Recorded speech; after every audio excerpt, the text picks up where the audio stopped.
ಈಗ ನಾವು ಮ್ಯಾಪ್ ಮತ್ತು ಮ್ಯಾಪ್ ಸೆನ್ಸರ್ ಕುರಿತು ಕಲಿಯೋಣ. ಮ್ಯಾಪ್ ಅಂದರೆ ಏನು? ಮ್ಯಾಪ್ ಅಂದರೆ ನೋಡಿ, ಫಸ್ಟು ಮ್ಯಾಪ್ ಅಂದರೆ ಏನು, ಮ್ಯಾಪ್ ಸೆನ್ಸರ್ ಅಂದರೆ ಏನು? ಮ್ಯಾಪ್ ಸೆನ್ಸರ್ ಅಂದರೆ ನೋಡಿ, ಮ್ಯಾಪ್ ಅಂದರೆ ಎಮ್ ಅಂದರೆ ಮ್ಯಾನಿಫೋಲ್ಡ್, ಎ ಅಂದರೆ ಅಬ್ಸಲ್ಯೂಟ್, ಪಿ ಅಂದರೆ ಪ್ರೆಷರ್, ಸೆನ್ಸರ್ ಅಂತ ಅರ್ಥ. ಇನ್ನು ಎಮ್ ಎ ಎಫ್ ಅಂದರೆ ಏನು? ಎಮ್ ಎ ಎಫ್ ಸೆನ್ಸರ್ ಅಂದರೆ ಏನು? ಎಮ್ ಎ ಎಫ್ ಸೆನ್ಸರ್ ಅಂದರೆ mass, air flow sensor. M A F, M A P ಇವೆರಡನ್ನ ಏನಕ್ಕೆ ಯೂಸ್ ಮಾಡ್ತಾರೆ? ನೀಡ್ ಏನಂತಂದರೆ to find mass of air flowing through the intake manifold at any given time.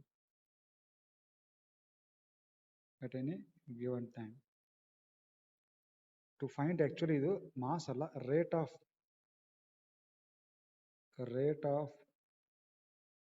Mass flow rate. Actually ಇದು ಏನು, ಇದು mass flow rate ಅಂತ ಹೇಳ್ಬೋದು ನೀವು, ಏನಂತ ಹೇಳ್ಬೋದು?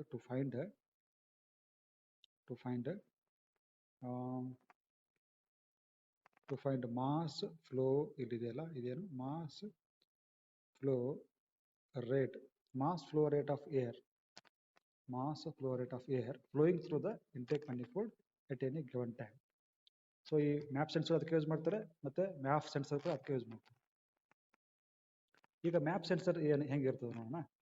ಸೊ ಮ್ಯಾಪ್ ಸೆನ್ಸರ್ ಹೆಂಗಿರುತ್ತೆ? ಮ್ಯಾಪ್ ಸೆನ್ಸರ್ ಏನು ಮಾಡುತ್ತೆ? It actually measures the absolute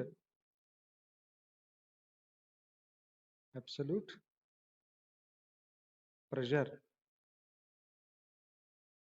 inside the intake manifold.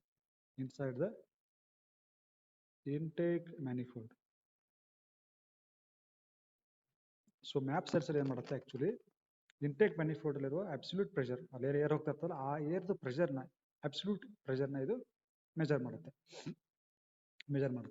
Plus ಏನಾಗುತ್ತೆ, air temperature sensor gives temperature data of air to ECU. ಅವಾಗ ಏನು ಮಾಡುತ್ತೆ ECU with the help of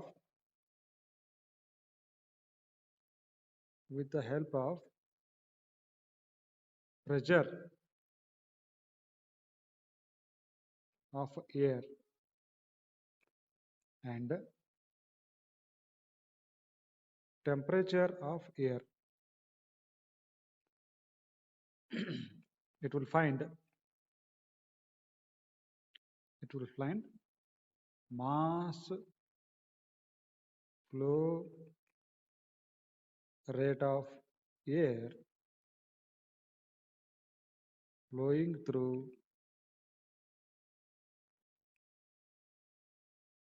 intake manifold. ಹೇಗೆ? Example ಹೇಗೆ ಅಂದರೆ, ಸೊ ಈಗ ನಮ್ಗೆ ಗೊತ್ತಿದೆ ಏನಂದರೆ PV = MRT ಅಂತ ಫಾರ್ಮುಲಾ ಗೊತ್ತಿದೆ ಅಲ್ವಾ? ಇಲ್ಲಿ M ಅಂದರೆ MA is the mass of the air ಅನ್ಕೊಂಡ್ರೆ PV / RT. ನೋಡಿ ಇಲ್ಲಿ ಈ P ಇದೆಯಲ್ಲ, ಇದನ್ನ ಮ್ಯಾಪ್ ಸೆನ್ಸರ್ ಕೊಡುತ್ತೆ. ಈ ಟೆಂಪರೇಚರ್ ಇದೆಯಲ್ಲ, ಇದನ್ನ ಏನು ಮಾಡುತ್ತೆ? IAT ಅಂದರೆ ಇಂಟೇಕ್ ಏರ್ ಟೆಂಪರೇಚರ್ ಸೆನ್ಸರ್ ಕೊಡುತ್ತೆ. ಈ T ವ್ಯಾಲ್ಯೂನ ಇಂಟೇಕ್ ಏರ್ ಟೆಂಪರೇಚರ್ ಸೆನ್ಸರ್ ಕೊಡುತ್ತೆ. P ವ್ಯಾಲ್ಯೂ ಇಲ್ಲ, ಮ್ಯಾಪ್ ಸೆನ್ಸರ್ ಕೊಡುತ್ತೆ. V ಅಂದರೆ ಇದು cylinder value. V is cylinder value. Cylinder value which is fixed, change ಆಗಲ್ಲ.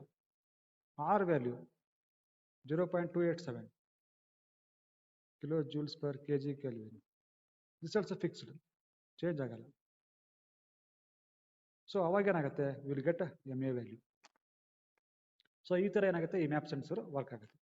ಮ್ಯಾಪ್ ಸೆನ್ಸರ್ ಹೇಗಿರ್ತದೆ ಕನ್ಸ್ಟ್ರಕ್ಷನ್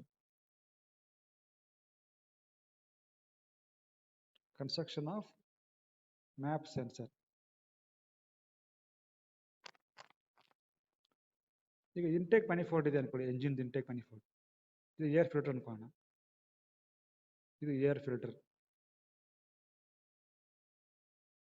ಇದು ಇಂಟೇಕ್ ಮ್ಯಾನಿಫೋಲ್ಡ್ ಅನ್ಕೋಣ, ಈ ಥರ ಹೋಗ್ತಾ ಇದೆ. ಸೊ ಇಲ್ಲಿ ಥ್ರೊಟಲ್ ವಾಲ್ವ್ ಇದೆ, ಈ ಕಡೆ ಎಂಜಿನ್ ಇದೆ, ಇಲ್ಲಿ ಇಂಜಿನ್, ಇದು throttle valve,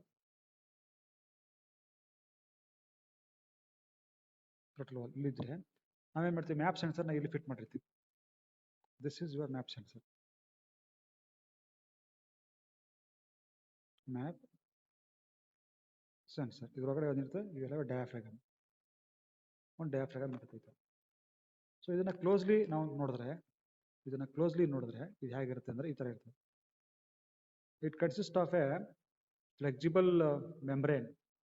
it is made up of a flexible membrane. So ಈ ತರ ಇದ್ರೆ ಈ ತರ ಇರುತ್ತೆ. So it will have a flexible membrane. So ಇದು ಫ್ಲೆಕ್ಸಿಬಲ್ ಮೆಂಬ್ರೇನ್ ಇದೆ. ಒಂದು ಎಂಡ್ ಇಲ್ಲಿದೆಯಲ್ಲ, ದಿಸ್ ಎಂಡ್, ಈ ಎಂಡ್ ಇಲ್ಲೇನಿರ್ತದೆ, you will have vacuum. So here you have vacuum, or it might be open to atmosphere. It could be open to atmosphere. This end is connected to intake manifold.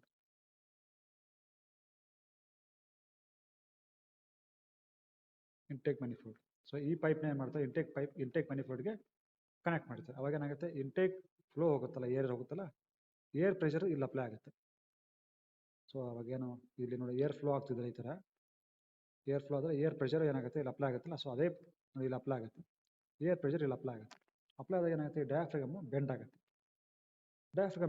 ಇದಕ್ಕೇನು ಮಾಡ್ತಾರೆ, E C you ಏನು ಮಾಡುತ್ತೆ, ಒಂದು ಕಡೆಯಿಂದ current ಕೊಡುತ್ತೆ. E C you ಏನು ಮಾಡುತ್ತೆ, reference voltage ಅಂದರೆ 5 ವೋಲ್ಟ್ಸ್ ಕೊಡುತ್ತೆ. ಮತ್ತೆ ಆಚೆ ಕಡೆ ಇದರ ಆಚೆ ಕಡೆಯಿಂದ ಏನಾಗುತ್ತೆ, ಸೆನ್ಸರ್ ಔಟ್ಪುಟ್ ವೋಲ್ಟೇಜ್ ಬರುತ್ತೆ. ಔಟ್ಪುಟ್ ವೋಲ್ಟೇಜ್ ಇ ಸಿ ಯುಗೆ ಹೋಗುತ್ತೆ. ಯಾವಾಗ ಇಲ್ಲಿ ಏನಾಗುತ್ತೆ, ಏರ್ ಪ್ರೆಷರ್ ಜಾಸ್ತಿ ಆಗುತ್ತೋ ಅವಾಗ ಇದು ಬೆಂಡ್ ಆಗುತ್ತೆ. ಬೆಂಡ್ ಆದಾಗ ಇದ್ರೊಳಗಡೆ ಸಮ್ ಸ್ಟ್ರೇನ್ ಗೇಜ್ ಅಂತ ಇರ್ತದೆ. ಸ್ಟ್ರೇನ್ ಗೇಜ್ ಅಂದರೆ they are some type of resistors. ಆ ಸ್ಟ್ರೇನ್ ಗೇಜ್ಗಳನ್ನ ಫ್ಯೂಸ್ ಮಾಡಿರ್ತಾರೆ ಆ ಫಿಲ್ಮ್ಗೆ, ಆ ಡಯಾಫ್ರಾಮ್ಗೆ ಏನು ಮಾಡಿರ್ತಾರೆ, ಫ್ಯೂಸ್ ಮಾಡಿರ್ತಾರೆ. ಯಾವಾಗ ಡಯಾಫ್ರಾಮ್ ಬೆಂಡ್ ಆಗುತ್ತೋ ಆವಾಗ ಸ್ಟ್ರೇನ್ ಗೇಜ್ದು ಲೆಂತ್ ಜಾಸ್ತಿ ಆಗುತ್ತೆ, ಅದರ ಡಯಾಮೀಟ್ರು ಕಮ್ಮಿ ಆಗುತ್ತೆ. ನೋಡಿ ಹೇಗೆ ಅಂದರೆ, ಇದನ್ನ ಇನ್ನೂ ಸ್ವಲ್ಪ ನಾವು ನೋಡಿದ್ರಾಗ ಏನಾಯ್ತದೆ, ಇದನ್ನ ಈ ಡಯಾಫ್ರಾಗಮ್ ಇದೆಯಲ್ಲ, ಇದು ಡಯಾಫ್ರಾಗಮ್ ಅಲ್ವಾ, ಈ ಡಯಾಫ್ರಾಗಮ್ ಇದೆಯಲ್ಲ, ಇದನ್ನ ನೋಡಿದಾಗ ಹೇಗಿರ್ತದೆ, ಇದನ್ನ ನೋಡಿದ್ರೆ ಈ ಥರ ಇರ್ತದೆ. ಈ ಥರ ಡಯಾಫ್ರಾಗಮ್ ಇರ್ತದೆ, ಹೀಗಿರುತ್ತೆ.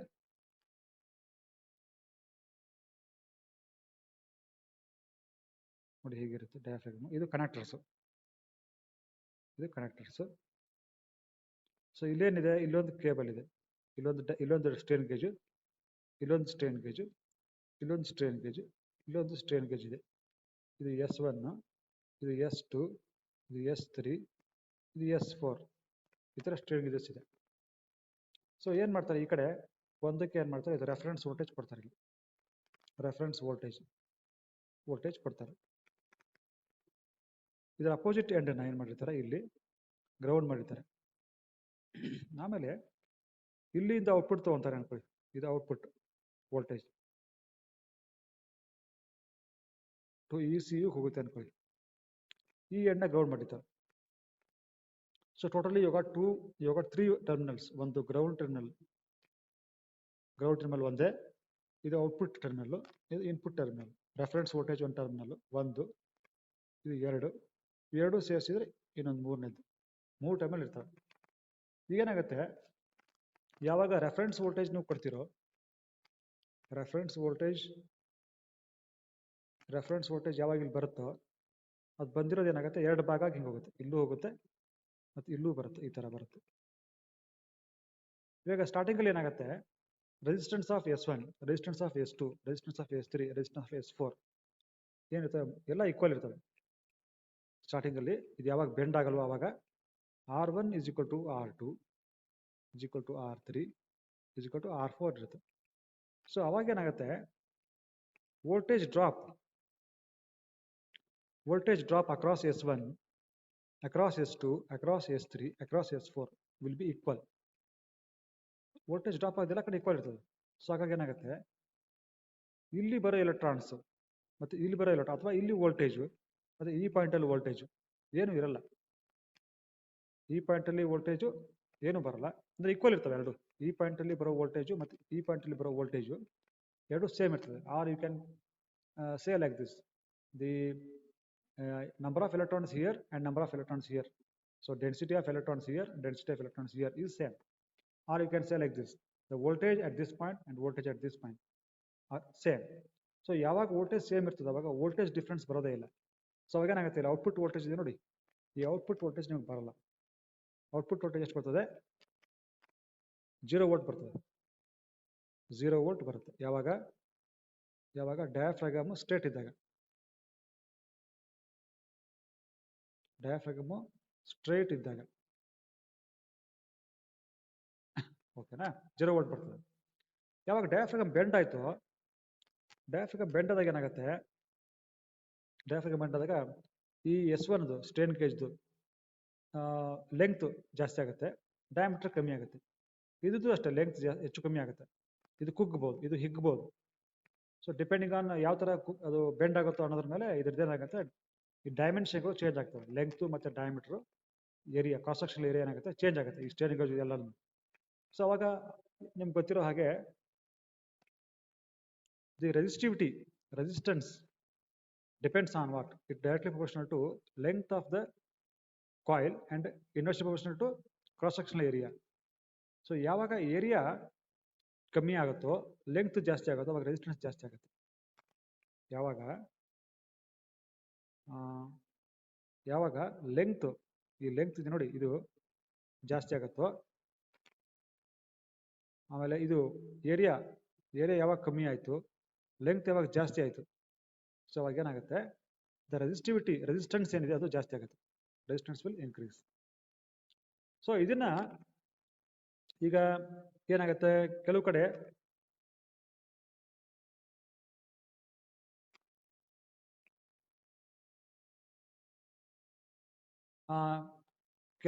ಎಕ್ಸಾಂಪಲ್ ಇನ್ S1 ಅಲ್ಲಿ ಏನಾಗ್ಬೋದು, S1 ಅಂತಂದರೆ ಇದರ ಲೆಂತ್ ಜಾಸ್ತಿ ಆಗ್ಬೋದು, ಡಯಾಮೀಟರ್ ಕಮ್ಮಿ ಆಗ್ಬೋದು. S1 ಅಂಡ್ S3 ಅಲ್ಲಿ. S2 ಅಂಡ್ S4 ಏನಾಗ್ಬೋದು, ಲೆಂತ್ ಕಮ್ಮಿ ಆಗ್ಬೋದು, ಡಯಾಮೀಟರ್ ಜಾಸ್ತಿ ಆಗ್ಬೋದು. ಅವಾಗ ಇಲ್ಲಿ ರೆಸಿಸ್ಟೆನ್ಸು ಕಮ್ಮಿ ಆಗುತ್ತೆ, ಇಲ್ಲಿ S1 ಮತ್ತು S3 ರೆಸಿಸ್ಟೆನ್ಸು ಜಾಸ್ತಿ ಆಗ್ಬೋದು, S2 ಅಂಡ್ S4 ಅಲ್ಲಿ ರೆಸಿಸ್ಟೆನ್ಸು ಕಮ್ಮಿ ಆಗ್ಬೋದು. ಅವಾಗ ಏನಾಗುತ್ತೆ, ಆವಾಗ ಇಲ್ಲಿ ಏನು ವೋಲ್ಟೇಜ್ ಬರುತ್ತಲ್ವಾ, ವೋಲ್ಟೇಜ್ ಹಿಂಗೆ ಬರುತ್ತಲ್ಲ, ಇಲ್ಲಿ ಏನಾಗುತ್ತೆ, ಡ್ರಾಪ್ ಜಾಸ್ತಿ ಆಗುತ್ತೆ, ಇಲ್ಲಿ ಡ್ರಾಪ್ ಕಮ್ಮಿ ಆಗುತ್ತೆ. ಇಲ್ಲಿ ಡ್ರಾಪ್ ಜಾಸ್ತಿ ಆಯಿತು, ಇಲ್ಲಿ ಡ್ರಾಪ್ ಕಮ್ಮಿ ಆಯಿತು. ಅವಾಗ ಏನಾಗುತ್ತೆ, ಈ ಪಾಯಿಂಟು ಮತ್ತು ಈ ಪಾಯಿಂಟ್ ನಡುವೆ ವೋಲ್ಟೇಜ್ ಡಿಫ್ರೆನ್ಸ್ ಬರುತ್ತೆ. There will be some voltage difference. So ಅವಾಗ ಯು ಗೆಟ್ ಸಮ್ ವೋಲ್ಟೇಜ್. ಅವಾಗ ಏನಾಗುತ್ತೆ, you will get some voltage. 0 volt ಬರಲ್ಲ ಅವಾಗ ಏನಾಗುತ್ತೆ, you get some voltage. Say you may get 1 volt. ಸ್ವಲ್ಪ ಬೆಂಡ್ ಆದಾಗ, ಲಿಟಲ್ ಬೆಂಡ್ ಆದಾಗ ಎಷ್ಟು ಬರ್ಬೋದು, 1 ವೋಲ್ಟ್ ಬರ್ಬೋದು. ಯಾವಾಗ ಲಿಟಲ್ ಬೆಂಡ್ ಆದಾಗ 2 ವೋಲ್ಟ್ ಬರ್ಬೋದು. ಯಾವಾಗ ಜಾಸ್ತಿ ಬೆಂದಾಗ, ಮೋರ್ ಬೆಂಡ್ ಆದಾಗ, ಲೈಕ್ ದ್ಯಾಟ್. ಸೊ ಅದಕ್ಕೆ ಅವಾಗೇನ ಗೊತ್ತಾಗುತ್ತೆ, ECU ಗೊತ್ತಾಗುತ್ತೆ, depending on this voltage, depending on the output voltage, ಈ ಔಟ್ಪುಟ್ ವೋಲ್ಟೇಜ್ ಮೇಲೆ ಏನಾಗುತ್ತೆ, ECUಗೆ ಗೊತ್ತಾಗುತ್ತೆ ಏನು ಎಷ್ಟು ಇದು ಬೆಂಡ್ ಆಗಿದೆ ಅಂತ. ಇದು ಎಷ್ಟು ಬೆಂಡ್ ಆಗಿರ್ತದೆ ಅಂದರೆ, that depends on the amount of air here. ಇಲ್ಲಿ ಎಷ್ಟು ಏರ್ ಬರ್ತಾ ಇದೆಯಲ್ಲ ಅದ್ರ ಮೇಲೆ ಡಿಪೆಂಡ್ ಆಗಿರ್ತದೆ. ಏರ್ ಜಾಸ್ತಿ ಬರ್ತಾ ಇದೆಯಾ, ಏರ್ ಪ್ರೆಷರ್ ಜಾಸ್ತಿ ಇದೆಯಾ, ಈ ಡಯಾಫ್ರಾಗಮ್ ಇದೆಯಾ, ಇದು ಜಾಸ್ತಿ ಬೆಂಡ್ ಆಗುತ್ತೆ. ಏರ್ ಪ್ರೆಷರ್ ಕಮ್ಮಿ ಇದೆಯಾ, ಡಯಾಫ್ರಾಗಮು ಕಮ್ಮಿ ಬೆಂಡ್ ಆಗುತ್ತೆ. ಸೊ ಈ ಥರ ಏನಾಗುತ್ತೆ, ಬೆಂಡ್ ಆಗುತ್ತೆ. ಕಮ್ಮಿ ಬೆಂಡ್ ಆದಾಗ ಏನಾಗುತ್ತೆ, ವೋಲ್ಟೇಜ್ ಔಟ್ಪುಟ್ ವೋಲ್ಟೇಜ್ ಕಮ್ಮಿ ಬರ್ತದೆ. ಜಾಸ್ತಿ ಬೆಂಡ್ ಆಯ್ತಾ ಆಗ ಔಟ್ಪುಟ್ ವೋಲ್ಟೇಜ್ ಜಾಸ್ತಿ ಬರುತ್ತೆ. ಸೊ ಅವಾಗ ಏನಾಗುತ್ತೆ, ಇ ಸಿ ಗೊತ್ತಾಗುತ್ತೆ.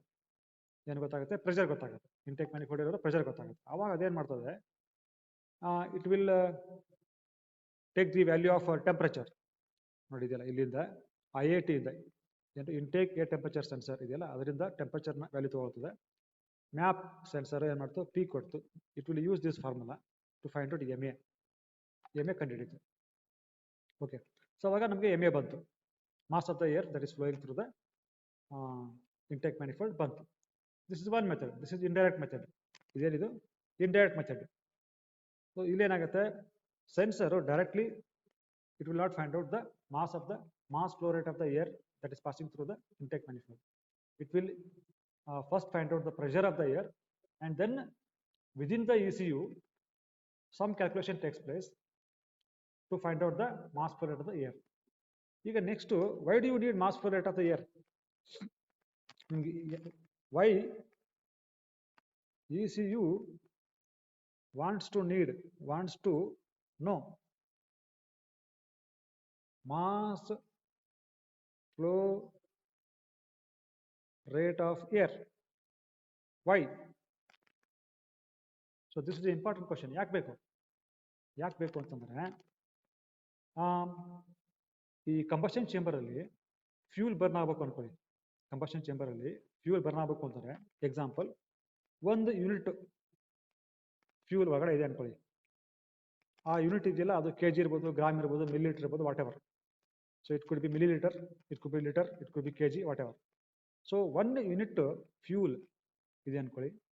ಅದನ್ನ ಬರ್ನ್ ಮಾಡೋದಕ್ಕೆ we need how much? We need 15 unit of air. ನಮಗೆ ಇಷ್ಟು ಬೇಕಾಗುತ್ತೆ. ಸೊ ಈಗ ಏನ್ ಮಾಡುತ್ತೆ, ಈಗ ಇದಾಯ್ತು. ಇದಾದ್ಮೇಲೆ ಇನ್ನೊಂದು ಸಮಸ್ಯೆ, ಇಲ್ಲಿ ಇದನ್ನೇ ಹೇಳೋಣ, ಎಕ್ಸ್ಪ್ಲೇನ್ ಮಾಡೋಣ. So this is why ECU needs to know the mass flow rate of the air that is flowing through the intake manifold. So ಅದಕ್ಕೆ ಅವಾಗ ಈ ಎಷ್ಟು ಏರ್ ಹೋಗ್ತಾ ಇದೆ ಅಂತ ಗೊತ್ತಾದ್ರೆ, ಎಮ್ ಎ ಗೊತ್ತಾದ್ರೆ ಅದೇನ್ ಮಾಡ್ತದೆ, ಇಟ್ ವಿಲ್ ಫೈಂಡ್, ಅಲ್ಲೊಂದು ಟೇಬಲ್ ಹಾಕಿರ್ತಾರೆ, ಇಷ್ಟು ಎಮ್ ಎ ಇದ್ರೆ ಎಷ್ಟು ಇರಬೇಕು ಎಮ್ ಎಫ್ ಅಂತ. ಫಾರ್ ಎಕ್ಸಾಂಪಲ್, ಈಗ ಎಮ್ ಎ = 15 ಅನ್ಕೊಳ್ಳೋಣ, 15 ಯೂನಿಟ್ಸ್ ಅನ್ಕೊಳ್ಳೋಣ. ಅವಾಗ as per chemically correct ratio, as per this rule, fuel ಎಷ್ಟಿರಬೇಕು, ಎಮ್ ಎಫ್ ಎಷ್ಟಿರಬೇಕು, M F should be 1 unit. ಹೌದಾ? ಸೊ ಈಗ 1 ಯೂನಿಟ್ ಫ್ಯೂಲ್ ಕೊಡಬೇಕು ಅಂತ ಗೊತ್ತಾಗುತ್ತೆ ECUಗೆ. 1 ಯೂನಿಟ್ ಫ್ಯೂಲ್ ಕೊಡಬೇಕು ಅಂತಂದ್ರೆ ಇಂಜೆಕ್ಟರ್ ಅನ್ನ ಎಷ್ಟು ಹೊತ್ತು ಓಪನ್ ಮಾಡಬೇಕು, ಸೇ ಒಂದು 0.5 ಮಿಲಿ ಸೆಕೆಂಡ್ಸ್ ಓಪನ್ ಮಾಡಿರ್ಬೇಕು ಅಂತ ಇರ್ತದೆ, ಟೇಬಲ್ ಇರ್ತದೆ. ಸೊ ಅದೇನ್ ಮಾಡ್ತದೆ, ಇಷ್ಟು ಹೊತ್ತು ಓಪನ್ ಮಾಡಿಡೋಕ್ಕೆ ಡ್ಯೂಟಿ ಸೈಕಲ್ ಎಷ್ಟು ಕೊಡಬೇಕು. ಡ್ಯೂಟಿ ಸೈಕಲ್ ಅಂದ್ರೆ ಅದು ವೋಲ್ಟೇಜ್ ಕೊಡೋದು, ಪಲ್ಸ್ ವಿಡ್ತ್ ಮಾಡ್ಯುಲೇಷನ್ ಅಂತ ಕರೀತಾರೆ. ಸೊ ಅಲ್ಲಿ ಬರುತ್ತೆ ಡ್ಯೂಟಿ ಸೈಕಲ್ ಅಂತ. So it will determine the duty cycle. ಇದು ಗೊತ್ತಾಗುತ್ತೆ, ಡ್ಯೂಟಿ ಸೈಕಲ್ ಗೊತ್ತಾಗುತ್ತೆ. ಅಂದ್ರೆ ಎಷ್ಟು ಹೊತ್ತು ವೋಲ್ಟೇಜ್ ಕೊಡಬೇಕು ಅಂತ, ಯಾವುದಕ್ಕೆ, ಇಂಜೆಕ್ಟರ್ಗೆ. So injector is a solenoid valve. So ಆ ಇಂಜೆಕ್ಟರ್ಗೆ ನಾವು ಜಾಸ್ತಿ ಹೊತ್ತು ವೋಲ್ಟೇಜ್ ಕೊಟ್ಟರೆ ಏನಾಗುತ್ತೆ, ಅದು ಜಾಸ್ತಿ ಹೊತ್ತು ಓಪನ್ ಆಗಿರ್ತದೆ. ಕಮ್ಮಿ ಹೊತ್ತು ವೋಲ್ಟೇಜ್ ಕೊಟ್ಟರೆ ಕಮ್ಮಿ ಹೊತ್ತು ಅದು ಓಪನ್ ಆಗಿರ್ತದೆ.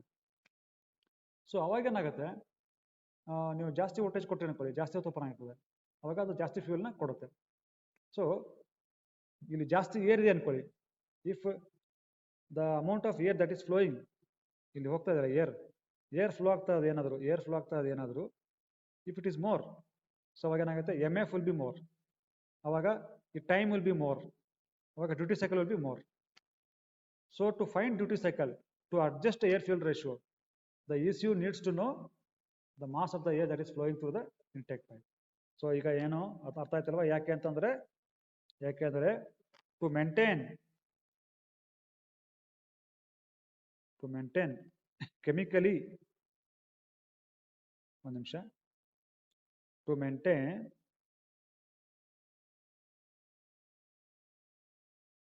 Chemically correct air fuel ratio, for proper combustion, for proper combustion of fuel, ECU needs to know MA. Okay, this is very important. There is one more thing. There is one more need. Different quantity of air plus fuel mixture. This is also called as load. Needs different ignition timing. Different ignition timing for proper combustion.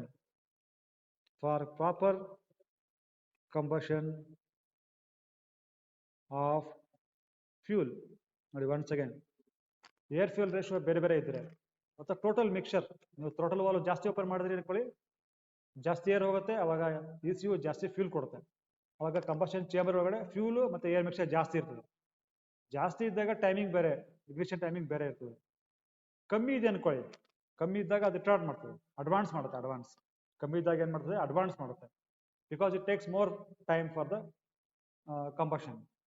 ಅಂದ್ರೆ fuel ಕಮ್ಮಿ ಇದೆ. Lean mixer ಇದೆ ಅನ್ಕೊಳ್ಳಿ, lean mixer ಇದೆ ಅಂದ್ರೆ part open ಆಗಿದೆ, total valve part open ಆಗಿದೆ, ಅರ್ಧ ಓಪನ್ ಆಗಿದೆ, ಅಥವಾ ಲೀನ್ ಮಿಕ್ಸರ್ ಕೊಟ್ಟಿದ್ದೀರಾ ಸಿಲಿಂಡರ್ ಒಳಗಡೆ ಅನ್ಕೊಳ್ಳಿ, ಅವಾಗ ಏನಾಗುತ್ತೆ, ಇಗ್ನಿಷನ್ ಟೈಮಿಂಗ್ ಅಡ್ವಾನ್ಸ್ ಮಾಡಬೇಕು.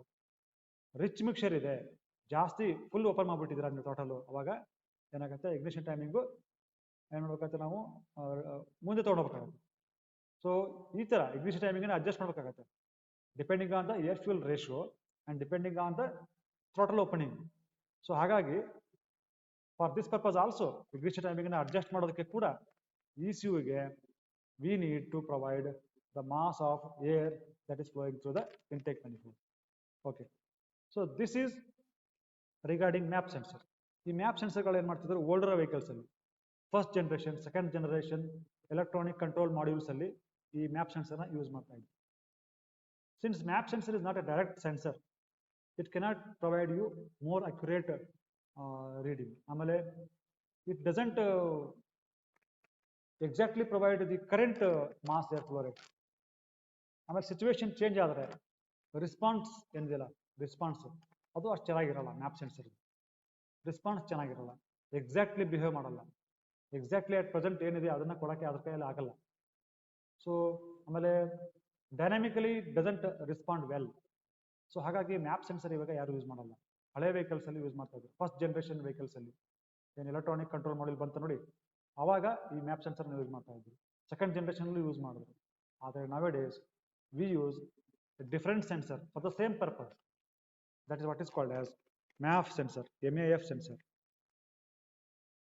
MAF sensor. This is called as mass air flow sensor ಅಂತ ಕರೀತಾರೆ. ಸೊ ಇದ್ರದ್ದು ಅಡ್ವಾಂಟೇಜ್ ಏನಪ್ಪಾ ಅಂದ್ರೆ quick response time, quick response time plus accuracy.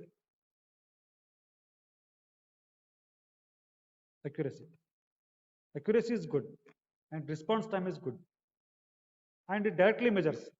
ಇನ್ನೊಂದು ಏನಂದ್ರೆ ಇದು directly measures air flow. Indirectly measure ಮಾಡಲ್ಲ. ಅಲ್ಲಿ ಆದ್ರೆ ಮ್ಯಾಪ್ ಸೆನ್ಸರ್ ಆದ್ರೆ ಪ್ರೆಷರ್ ಮೆಜರ್ ಮಾಡುತ್ತೆ, then temperature sensor temperature reading ಕೊಡಬೇಕು. ಅವೆರಡನ್ನು ECU ಕ್ಯಾಲ್ಕುಲೇಟ್ ಮಾಡುತ್ತೆ ತನ್ನೊಳಗಡೆ. ಕ್ಯಾಲ್ಕುಲೇಟ್ ಮಾಡಿ it will find out the amount of the air that is flowing through the intake manifold. ಇಲ್ಲಿ ಆಗಲ್ಲ, ಇದೊಂದು ಸೆನ್ಸರ್ ಸಾಕು. ಇದೊಂದು ಸೆನ್ಸರ್ ಏನು ಮಾಡುತ್ತೆ, it will directly give the mass of the air that is flowing through the intake manifold. ಓಕೆನಾ? So ಇದು ಕೂಡ ಅಷ್ಟೇ. This is also placement same. Placement ಎಲ್ಲಿರುತ್ತೆ ಅಲ್ಲೇ. ಅಂದ್ರೆ ಏರ್ ಫಿಲ್ಟರ್ ಇದು ಹಿಂಗಿದ್ರೆ, ಏರ್ ಫಿಲ್ಟರ್ ಇದೆ ಅನ್ಕೊಳ್ಳಿ, ಈ ತರ ಹಿಂಗಿದೆ, ಇದು ಥ್ರಾಟಲ್ ವಾಲ್ವ್ ಅನ್ಕೊಳ್ಳಿ. So will keep the sensor here it self. ಇಲ್ಲೊಂದು ಏನಾಗುತ್ತೆ, ಒಂದು ಪೈಪ್ ಬರುತ್ತೆ, ಈ ತರ ಪೈಪ್ ಬರುತ್ತೆ, ಇದೊಂದು ಎಕ್ಸ್ಟ್ರಾ ಹಿಂಗೆ ಬರುತ್ತೆ. ಒಂದು ನಿಮಿಷ ಒಂದು ಕೆಲಸ ಮಾಡೋಣ ತಡ್ರಿ. So will remove this pipe ಸ್ವಲ್ಪ ಉದ್ದ ಮಾಡೋಣ. ಸೊ ಇಲ್ಲಿ ಬರುತ್ತೆ ಈ ಥರ, ಈಗ ಬರುತ್ತೆ. ಟೋಟಲ್ ವಾಲ್ ಇಲ್ಲಿ ಇರ್ತದೆ. Total wall is air. ಈ ಕಡೆ ಎಂಜಿನ್ ಇರುತ್ತೆ, ಇದು ಏರ್ ಫಿಲ್ಟರ್. ಸೊ ಇಲ್ಲಿ ಇರ್ತದೆ ಸೆನ್ಸರ್. ಈ ಸೆನ್ಸರ್ ಅಲ್ಲಿ ಏನಿರ್ತದೆ ಅಂದ್ರೆ you will have air filter. Starting ಅಲ್ಲೇ ಏರ್ ಫಿಲ್ಟರ್ ಇರ್ತದೆ. So you have air filter. ಇಲ್ಲಿ ಏರ್ ಫಿಲ್ಟರ್ ಇರ್ತದೆ. ಇದರೊಳಗಡೆ ಎರಡು ಪಾರ್ಟ್ ಇರ್ತದೆ. ಒಂದು ಏರ್ ಟೆಂಪರೇಚರ್ ಸೆನ್ಸರ್, ಇನ್ನೊಂದು ದಿಸ್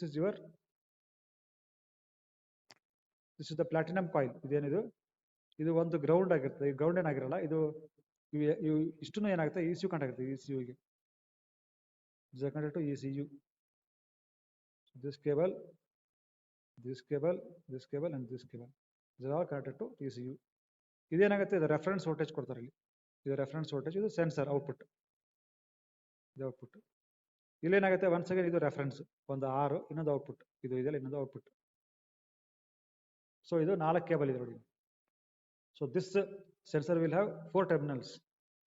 ಸೊ ಒಂದು ಏರ್ ಟೆಂಪರೇಚರ್ಗೆ ರೆಫರೆನ್ಸ್ ವೋಲ್ಟೇಜ್ ಕೊಡೋದಕ್ಕೆ ಒಂದು ಟರ್ಮಿನಲ್, ಇನ್ನೊಂದು ಅದರಿಂದ ಔಟ್ಪುಟ್ ತಗೊಳಕ್ಕೆ ಒಂದು. ಆಮೇಲೆ ಈ ಪ್ಲಾಟಿನಮ್, ಇದು this is made of platinum. ಇದು ಪ್ಲಾಟಿನಮ್ ಕಾಯಿಲ್, ಪ್ಲಾಟಿನಮ್ ವೈರ್. ಇದು ಪ್ಲಾಟಿನಮ್ ವೈರ್. ಇದು ಥರ್ಮಿಸ್ಟರ್. ಇದು made of thermistor with negative temperature coefficient ಇರುತ್ತೆ. This is actually measures intake air temperature, IAT ಅಂದ್ರೆ intake air temperature. So this is the platinum wire. ಇಲ್ಲೇನಾಗುತ್ತೆ, ಏರು ಹಿಂಗೆ ಹೋಗ್ತಾ ಇರ್ತಲ್ವಾ, ಹಿಂಗೆ ಹೋಗ್ತಾ ಇರೋ ಏರ್ ಏನಾಗುತ್ತೆ, ಸ್ವಲ್ಪ ಈ ಕಡೆ ಹೋಗುತ್ತೆ, ಈ ಥರ ಹೋಗುತ್ತೆ, ಹೋಗಿ ಇಲ್ಲಿ ಫಿಲ್ಟರ್ ಆಗುತ್ತೆ. ಏನಾಗುತ್ತೆ, okay, let us take this. So ಇದೇನಾಗುತ್ತೆ, ಏರ್ ಇಲ್ಲಿ ಬಂತಲ್ಲ, ಏರ್ ಇಲ್ಲಿ ಬಂತು, ಇಲ್ಲಿ ಫಿಲ್ಟರ್ ಆಗುತ್ತೆ. ಫಿಲ್ಟರ್ ಆಗಿಬಿಟ್ಟು ಒಳಗಡೆ ಎಂಟ್ರ್ ಆಗುತ್ತೆ. ಎಂಟ್ರ್ ಆಗಿ ಮತ್ತೆ ಇಲ್ಲಿ ವಾಪಸ್ಸು ಹಿಂಗೆ ಹೊಟ್ಟೋಗುತ್ತೆ. ಸೊ ಇಲ್ಲಿ ಫಿಲ್ಟರ್ ಆಗಿದ್ದು ಏರ್ದು ಟೆಂಪ್ರೇಚರ್, ಈ ಟೆಂಪ್ರೇಚರ್ ಸೆನ್ಸರ್ ಇದೆಯಲ್ಲ, IAT ಇಂಟೇಕ್ ಏರ್ ಟೆಂಪ್ರೇಚರ್ ಇದೆ ನೋಡಿ, ಅದು ಮೆಜರ್ ಮಾಡುತ್ತೆ, ECU ಕೊಡುತ್ತೆ. ಅಲ್ಲಿಂದ ಏನಾಗುತ್ತೆ, ಆ ಏರು ಇಲ್ಲಿ ಬರುತ್ತೆ, ಪ್ಲಾಟಿನಮ್ ವೈರ್ಗೆ ಬರುತ್ತೆ. ಈ ಪ್ಲಾಟಿನಮ್ ವೈರ್ ಅನ್ನೋದು ಕೂಲ್ ಮಾಡುತ್ತೆ.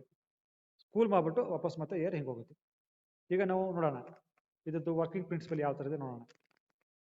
ಸೊ ಇದನ್ನ ಸ್ವಲ್ಪ ಜೂಮ್ ಮಾಡಿ ನೋಡ್ಕೊಟ್ರೆ ಹೇಗಿರ್ತದೆ ಅಂದರೆ, ಇದು ಜೂಮ್ ಮಾಡಿ ನೋಡಿದ್ರೆ ಈ ಥರ ಇರ್ತದೆ. ಸೊ ಹೀಗಿದೆ ಅಲ್ವಾ.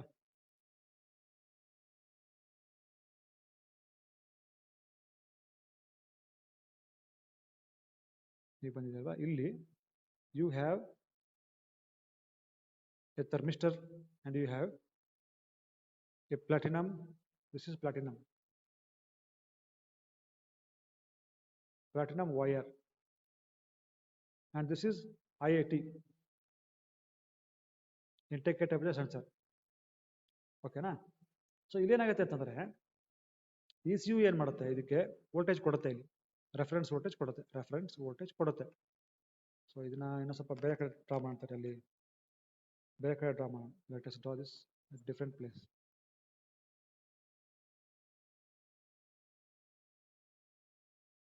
ಸ್ವಲ್ಪ ತಗಡೆ ಡ್ರಾ ಮಾಡೋಣ. ಸೊ ಇಲ್ಲಿ ECU ಹಾಕ್ಬಿಡೋಣ ಅಲ್ವಾ. Let us draw ECU here. ಇಲ್ಲಿ ಏನು ಮಾಡೋಣ, ಈ ಸೆನ್ಸರ್ನ ಡ್ರಾ ಮಾಡೋಣ.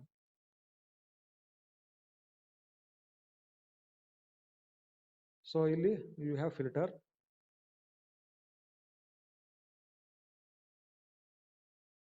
ಇಲ್ಲಿ this is air temperature sensor, and here you got platinum wire.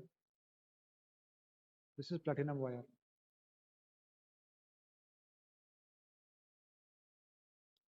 And this is air temperature sensor. Air temperature sensor. So ಇದು ರೆಫರೆನ್ಸ್ ವೋಲ್ಟೇಜ್ ಇಲ್ಲಿ ಕೊಡ್ತಾರೆ, ಇದು ಔಟ್ಪುಟ್ ವಾಪಸ್ ಹೋಗುತ್ತೆ. ಇದು ವಾಪಸ್ ಏನೋ, ಇದು ಕೂಡ ಅಷ್ಟೇ, ಇಲ್ಲಿ ರೆಫರೆನ್ಸ್ ಕೊಡ್ತಾರೆ, ಇದು ಔಟ್ಪುಟ್ ವೋಲ್ಟೇಜ್. ಈ ಥರ ಇರುತ್ತೆ. ಈಗ ಏನಾಗುತ್ತೆ ಗೊತ್ತಾ, ಈಗ ಏನಾಗುತ್ತೆ ಅಂತಂದರೆ, ಈ ಏರ್ ಟೆಂಪರೇಚರ್ ಸೆನ್ಸರ್ ಏನು ಮಾಡುತ್ತೆ, ಇಟ್ ವಿಲ್ ಈಗ ಟೋಟಲ್ ವಾಲ್ ಓಪನ್ ಮಾಡ್ತೀನಿ ಅನ್ಕೊಳ್ಳಿ. ಇಲ್ಲಿ ಇದೆ ಟೋಟಲ್ ವಾಲನ್ನು ಓಪನ್ ಮಾಡಿದ್ರಿ, ಇಲ್ಲಿ ಟೋಟಲ್ ವಾಲ್ ಇರ್ತದೆ. So here you will have total wall. ಇದು ಕ್ಲೋಸ್ ಆಗಿದೆ. ಇವಾಗ ಇದನ್ನ ಸ್ಲೈಟ್ ಆಗಿ ಓಪನ್ ಮಾಡಿದ್ರಿ ಅನ್ಕೊಳ್ಳಿ. ಇದನ್ನ ನೀವು ಸ್ಲೈಟ್ ಆಗಿ ಓಪನ್ ಮಾಡಿದ್ರಿ ಅನ್ಕೊಳ್ಳಿ, ಈ ತರ. ಇಫ್ ಯು ಓಪನ್ ಲೈಟ್ಲಿ, ಈ ತರ ಓಪನ್ ಮಾಡಿದ್ರಿ, ಸ್ವಲ್ಪ ಓಪನ್ ಮಾಡಿದಿರಿ. ಆಮೇಲೆ ಎಂಜಿನ್ ಸ್ಟಾರ್ಟ್ ಮಾಡ್ತೀರಿ ಅನ್ಕೊಳ್ಳಿ. ಅವಾಗ ಏನಾಗುತ್ತೆ, air starts flowing here. Air starts flowing. So ಇದು ಏರ್ ಹೋಗಕ್ಕೆ ಶುರು ಆಗುತ್ತೆ ಎಂಜಿನ್ಗೆ. ಸ್ವಲ್ಪ ಏರ್ ಇಲ್ಲೂ ಹೋಗುತ್ತೆ. ಸೊ ಆ ಏರ್ ಏನಾಗುತ್ತೆ, ಇಲ್ಲಿ ಫಿಲ್ಟರ್ ಆಗುತ್ತೆ. ಆ ಏರ್ ಏನಾಗುತ್ತೆ, ಇಲ್ಲಿ ಫಿಲ್ಟರ್ ಆಯ್ತು. ಫಿಲ್ಟರ್ ಆಗಿದ್ದ ಏರು ಇಲ್ಲಿ ಬರುತ್ತೆ. ಫಿಲ್ಟರ್ ಆಗಿದ್ದ ಏರು ಇಲ್ಲಿ ಬರುತ್ತೆ, ಇಲ್ಲಿ ಬರುತ್ತೆ, ಇಲ್ಲಿ ಬಂತು, ಇಲ್ಲಿ ಬಂತು, ಹಿಂಗೆ ಹೋಗುತ್ತೆ. ಸೊ ಇಲ್ಲಿ ಹೋಗ್ತಾ ಇದೆ ಏರಿಗೆ, ಫಿಲ್ಟರ್ ಆಯ್ತು, ಹಿಂಗೆ ಹೋಗ್ತಾ ಇದೆ. ಓಕೆನಾ? ಸೊ ಅದು ಬರಬೇಕಾದಾಗ ಏನಾಗುತ್ತೆ, ಈ ಏರ್ ಟೆಂಪರೇಚರ್ ಸೆನ್ಸರ್ ಇದೆ ನೋಡಿ, ಇದು ಇದೇನು ಮಾಡ್ತದೆ, ಏರ್ ಟೆಂಪರೇಚರ್ನ ಹೇಳುತ್ತೆ. ಹೇಳಿದ್ಮೇಲೆ ಏನು ಮಾಡ್ತದೆ, ಈ ಸ್ಯೂ ಏನು ಮಾಡುತ್ತೆ, ನಾನು ಅಲ್ಲೇ ಹೇಳಿದ್ದೀನಿ ಏರ್ ಟೆಂಪರೇಚರ್ ಯಾವ ಥರ ವರ್ಕ್ ಆಗುತ್ತೆ ಅನ್ನೋದನ್ನ ಹೇಳಿದ್ದೀನಿ. ಸೊ ಅದು ಗೊತ್ತಾಗುತ್ತೆ ಈ ಸ್ಯೂಗೆ. ಸೇ ಫಾರ್ ಎಕ್ಸಾಂಪಲ್ ನಾವೇನು ಅನ್ಕೊಳ್ಳೋಣ ಅಂತಂದರೆ, let us think that now the air temperature is 27 degrees Celsius. Air temperature is 27 degrees Celsius. ಅವಾಗ ಏನು ಮಾಡುತ್ತೆ ಗೊತ್ತಾ, ಈ ಸ್ಯೂ ಏನು ಮಾಡುತ್ತೆ, ಅವಾಗ ಈ ಸ್ಯೂ ಏನು ಮಾಡುತ್ತೆ, it will send certain voltage of current. ಇಲ್ಲಿ ಕರೆಂಟ್ ಕೊಡುತ್ತೆ ಅದು ಈ ಕೇಬಲ್ಗೆ. ಏನು ಮಾಡುತ್ತೆ, ಕರೆಂಟ್ ಕೊಡುತ್ತೆ. Some voltage it will supply. ಏನು ಮಾಡುತ್ತೆ, ಸ್ವಲ್ಪ ವೋಲ್ಟೇಜ್ನ ಅದು ಅಲ್ಲಿ ಕೊಡುತ್ತೆ. ಎಷ್ಟು ಕೊಡುತ್ತೆ, ಎಷ್ಟು ಕೊಡಬೇಕು ಎಕ್ಸಾಂಪಲ್ ಅದೇನು ಮಾಡ್ತದೆ ಅಂದರೆ, ಇಲ್ಲಿ ನಾವು ಕರೆಂಟ್ ಫ್ಲೋ ಆದಾಗ ಏನಾಗುತ್ತೆ, ಇಲ್ಲಿ ಕರೆಂಟ್ ಫ್ಲೋ ಆಯ್ತು ಅನ್ಕೊಳ್ಳಿ. ಕರೆಂಟ್ ಫ್ಲೋ ಆದಾಗ ಎಫೆಕ್ಟ್ ಏನಾಗುತ್ತಪ್ಪ ಅಂದರೆ, ಈ ಕೇಬಲ್ದು ಈ ಕಾಯಿಲ್ ಇದೆ ನೋಡಿ, ಈ ಕಾಯಿಲ್ದು ಟೆಂಪ್ರೇಚರ್ ರೈಸ್ ಆಗುತ್ತೆ. ಇದರೊಳಗಡೆ ಕರೆಂಟ್ ಫ್ಲೋ ಆದಾಗ ಏನಾಗುತ್ತೆ, ಆ ಪ್ಲಾಟಿನಮ್ ಕಾಯಿಲ್ದು ಟೆಂಪ್ರೇಚರ್ ಇದೆಯಲ್ಲ,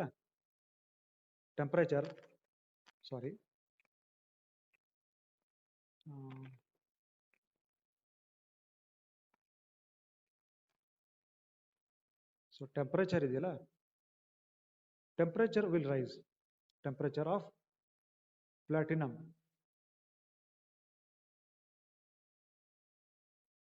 ಕಾಯಿಲ್ ವಿಲ್ ರೈಸ್.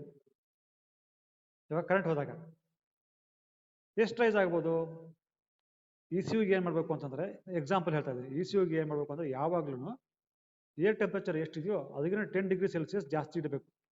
ಯಾವುದು, ಪ್ಲಾಟಿನಮ್ ವೈರ್ ಟೆಂಪರೇಚರ್ ಯಾವಾಗ್ಲೂ 10 ಡಿಗ್ರಿ ಸೆಲ್ಸಿಯಸ್ ಜಾಸ್ತಿ ಇಡಬೇಕು. ಆ ಥರ ಅದು ವೋಲ್ಟೇಜ್ ಕೊಡಬೇಕು. ಎಷ್ಟು 10 ಡಿಗ್ರಿ ಸೆಲ್ಸಿಯಸ್ ಅಂದರೆ +10 ಮಾಡಿದ್ರೆ ಎಷ್ಟು ಕೊಡಬೇಕು, 37 ಡಿಗ್ರಿ ಸೆಲ್ಸಿಯಸ್ ಬರಬೇಕು. ಈ 37 ಡಿಗ್ರಿ ಸೆಲ್ಸಿಯಸ್ ಯಾವಾಗಲೂ ಈ ಕಾಯಿಲ್ದು ಟೆಂಪರೇಚರ್ ಮೇಂಟೈನ್ ಮಾಡಬೇಕು. ಈ ಪ್ಲಾಟಿನಮ್ ಕಾಯಿಲ್ ಇದೆ ನೋಡಿ, ಈ ಪ್ಲಾಟಿನಮ್ ಕಾಯಿಲ್ ಟೆಂಪರೇಚರ್ ಯಾವಾಗ್ಲೂ ಎಷ್ಟು ಮೇಂಟೈನ್ ಮಾಡಬೇಕು, ಇದು ಟೆಂಪರೇಚರ್ ಯಾವಾಗಲೂ ಎಷ್ಟು ಮೇಂಟೈನ್ ಆಗಬೇಕು ಅಂದರೆ 37 ಡಿಗ್ರಿ ಸೆಲ್ಸಿಯಸ್ ಮೇಂಟೈನ್ ಆಗೋ ಥರ ಅದು ಕರೆಂಟ್ನ ಕೊಡಬೇಕಾಗತ್ತೆ. ಸೊ ಅಷ್ಟು ಕೊಡಬೇಕು ಅನ್ಕೊಳ್ಳಿ. ಈ 37 ಡಿಗ್ರಿ ಸೆಲ್ಸಿಯಸ್ ಟೆಂಪರೇಚರ್ ಬರಬೇಕು ಅಂದರೆ ಎಷ್ಟು ಕೊಡಬೇಕು ವೋಲ್ಟೇಜು. ಸೊ ಎಕ್ಸಾಂಪಲ್ ಏನು ಕೊಡೋಣ ಅಂದರೆ, ವೋಲ್ಟೇಜ್ ಎಷ್ಟು ಕೊಡಬೇಕು ಅಂತಂದರೆ, ವೋಲ್ಟೇಜು ಸೇ ಅರೌಂಡ್ ಒಂದು 10 ವೋಲ್ಟ್ ಕೊಡೋಣ ಅನ್ಕೋ. 10 ವೋಲ್ಟ್ ಕರೆಂಟು ಇದರಲ್ಲಿ ಕಳಿಸಿದ್ರೆ, ಈ ಪ್ಲಾಟಿನಮ್ ಕಾಯಿಲಲ್ಲಿ ಕಳಿಸಿದ್ರೆ ಏನಾಗುತ್ತೆ, ಈ ಪ್ಲಾಟಿನಮ್ ಕಾಯಿಲಲ್ಲಿ 10 ವೋಲ್ಟ್ ಕರೆಂಟ್ನ ಕಳಿಸಿದಾಗ ಈ ಏರ್ ಫ್ಲೋಗೆ ಏನಾಗುತ್ತೆ, ಅದು ಟೆಂಪರೇಚರು 37 ಡಿಗ್ರಿ ಸೆಲ್ಸಿಯಸ್ ಮೇಂಟೈನ್ ಆಗುತ್ತೆ. ಓಕೆನಾ? ಸೊ ಈಗ ಈ platinum wire temperature 37 degree Celsius ಆದಾಗ ಅದು ಟೆಂಪರೇಚರ್ ಜಾಸ್ತಿ ಆಯಿತು. ನಿಮಗೆಲ್ಲ ಗೊತ್ತಿರೋ ಹಾಗೆ, ಯಾವ್ದಾರ ಒಂದು ಕೇಬಲ್ದು ಟೆಂಪರೇಚರ್ ಜಾಸ್ತಿ ಆಯ್ತು ಅನ್ಕೊಳ್ಳಿ, ಅವಾಗೇನಾಗುತ್ತೆ, ಟೆಂಪರೇಚರ್ ಜಾಸ್ತಿ ಆಯ್ತು ಅನ್ಕೊಳ್ಳಿ, ಟೆಂಪರೇಚರ್ ಜಾಸ್ತಿ ಆಯಿತು. ಟೆಂಪರೇಚರ್ ಜಾಸ್ತಿ ಆದ್ರೆ ಏನಾಗುತ್ತೆ, ರೆಸಿಸ್ಟೆನ್ಸ್ ಕೂಡ ಏನಾಗುತ್ತೆ, ಜಾಸ್ತಿ ಆಗುತ್ತೆ. ರೆಸಿಸ್ಟೆನ್ಸ್ ಕೂಡ ಏನಾಗುತ್ತೆ, ಜಾಸ್ತಿ ಆಗುತ್ತೆ. ಈ ಕೇಬಲ್ದು ರೆಸಿಸ್ಟೆನ್ಸ್ ಯಾವಾಗ ಜಾಸ್ತಿ ಆಯಿತು ಅವಾಗ ಏನಾಗುತ್ತೆ, ಇಲ್ಲಿ ನೀವೇನು ಕೊಟ್ಟಿದ್ದೀರಿ, ರೆಫರೆನ್ಸ್ ವೋಲ್ಟೇಜು 10 ವೋಲ್ಟ್ ಕೊಟ್ಟಿದ್ದೀರಾ. ರೆಫರೆನ್ಸ್ ವೋಲ್ಟೇಜ್ ಕೊಟ್ಟಿದ್ದೀರಿ 10 ವೋಲ್ಟ್ ಕೊಟ್ಟಿದ್ದೀರಿ, ಇಲ್ಲಿ 10 ವೋಲ್ಟ್ ಕೊಟ್ಟಿದ್ದೀರಿ. ಕೊಟ್ಟರೆ ಇಲ್ಲಿ ಏನಾಗುತ್ತೆ, ರೆಸಿಸ್ಟೆನ್ಸ್ ಜಾಸ್ತಿ ಆಯ್ತಲ್ವ, ಈಗ ಟೆಂಪರೇಚರ್ ಜಾಸ್ತಿ ಆಗಿದೆ. ಸೊ ಇಲ್ಲಿ ರೆಸಿಸ್ಟೆನ್ಸ್ ಜಾಸ್ತಿ ಆಯಿತು. ಜಾಸ್ತಿ ಆದ ತಕ್ಷಣ ಇಲ್ಲಿ ಔಟ್ಪುಟ್ ಬರ್ತಲ್ಲ, ಔಟ್ಪುಟ್ ಔಟ್ಪುಟ್ ಬರೋದೇನಿದೆಯಲ್ಲ, ಇಲ್ಲಿ ಔಟ್ಪುಟ್ ಬರುತ್ತಲ್ವಾ, ಇಲ್ಲಿ ಈ ಔಟ್ಪುಟ್ ಬರೋದೇನಾಗುತ್ತೆ, ಇದು ಕಮ್ಮಿ ಆಗುತ್ತೆ, ಯಾಕಂದ್ರೆ ರೆಸಿಸ್ಟೆನ್ಸ್ ಇಸ್ ಮೋರ್. ಸೊ ಈಗ ರೆಸಿಸ್ಟೆನ್ಸ್ ಸೇ ಅದನ್ನು ಬರ್ಬಿಡೋಣ. ರೆಸಿಸ್ಟೆನ್ಸ್ ಇವಾಗ ಏನಾಗಿದೆ ಅಂದರೆ, let the resistance be around 10 ohms ಅನ್ಕೊಳ್ಳೋಣ. ಸೊ 10 ohms ಆದಾಗ ಔಟ್ಪುಟ್ ವೋಲ್ಟೇಜ್ ಇದೆಯಲ್ಲ, ಔಟ್ಪುಟ್ ವೋಲ್ಟೇಜ್ ಇದು ಇನ್ಪುಟ್, ಇದು ಇನ್ಪುಟ್. ಔಟ್ಪುಟ್ ವೋಲ್ಟೇಜ್ ಏನು ಬರುತ್ತಲ್ಲ, ಲೆಟ್ ದಟ್ ಬಿ ಇದು ಇನ್ಪುಟ್. ಔಟ್ಪುಟ್ ಎಷ್ಟು ಬರ್ತದೆ ಅನ್ಕೊಳ್ಳೋಣ, output voltage. So resistance 37 degree ಸೆಲ್ಸಿಯಸ್ಗೆ ರೆಸಿಸ್ಟೆನ್ಸ್ ಎಷ್ಟಿತ್ತು, 10 ohms ಇತ್ತು ಅಲ್ವಾ, 10 ohms ಇತ್ತು. ಸೊ ಹಾಗೆ ಔಟ್ಪುಟ್ ವೋಲ್ಟೇಜ್ ಏನಿದೆಯಲ್ಲ, ಅದು ಲೆಟ್ ಇಟ್ ಬಿ 5 ವೋಲ್ಟ್ ಅನ್ಕೊಳ್ಳೋಣ, 5 ವೋಲ್ಟ್ ಬರುತ್ತೆ ಅನ್ಕೊಳ್ಳೋಣ. ಓಕೆನಾ, ದಿಸ್ ಇಸ್ ಫಿಕ್ಸ್ಡ್. ಈಗ ಸೇಮ್ ಟೆಂಪರೇಚರ್ಗೆನೆ, ಏರ್ ಟೆಂಪರೇಚರ್ ಚೇಂಜ್ ಆಗಿಲ್ಲ, ಸೇಮ್ ಟೆಂಪರೇಚರ್ ಇದೆ, ಏರ್ ಟೆಂಪರೇಚರ್ ಚೇಂಜ್ ಆಗಿಲ್ಲ, 27 ಡಿಗ್ರಿ ಸೆಲ್ಸಿಯಸ್ ಇದೆ. ಈಗೇನಾಗುತ್ತೆ, if you open this throttle valve more, ಈ ಥ್ರಾಟಲ್ ವಾಲ್ವ್ ಜಾಸ್ತಿ ಓಪನ್ ಮಾಡಿದ್ರೆ, ಈ ಥರ ಓಪನ್ ಮಾಡಿದ್ರೆ ಅವಾಗ ಏನಾಗುತ್ತೆ, ನಾವು the air flow is now more, air flow is now more, air flow ಜಾಸ್ತಿ ಆಗುತ್ತೆ. ಏರ್ ಫ್ಲೋ ಜಾಸ್ತಿ ಆದಾಗ ಏನಾಯಿತು, ಈ ಪ್ಲಾಟಿನಮ್ ವೈರ್ ಇದೆ ಅದು ಜಾಸ್ತಿ ಕೂಲ್ ಆಗುತ್ತೆ. ಜಾಸ್ತಿ ಕೂಲ್ ಆದಾಗ ಏನಾಗುತ್ತೆ, ಅದರ ಟೆಂಪರೇಚರು 37 ಡಿಗ್ರಿ ಸೆಲ್ಸಿಯಸ್ ಉಳಿಯಲ್ಲ, ಡೌನ್ ಆಗುತ್ತೆ. ಡೌನ್ ಆದಾಗ ಏನಾಯಿತು,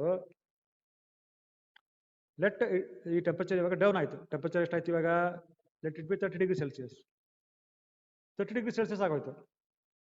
ಸೊ ಈಗ 30 ಡಿಗ್ರಿ ಸೆಲ್ಸಿಯಸ್ ಆಯಿತು ಅಂದ ತಕ್ಷಣ ಈಗ ಏನಾಗುತ್ತೆ, ಇದ್ರದ್ದು ರೆಸಿಸ್ಟೆನ್ಸ್ ಕಮ್ಮಿ ಆಯ್ತು. ಮತ್ತೆ ರೆಸಿಸ್ಟೆನ್ಸ್ ಏನಾಯ್ತು, 10 ohms ಇರೋದು ಮೇ ಬಿ ಅರೌಂಡ್ ಒಂದು 7 ohms ಆಯ್ತು ಅನ್ಕೊಳ್ಳಿ, 7 ohms ಆಯ್ತು ಅನ್ಕೊಳ್ಳಿ.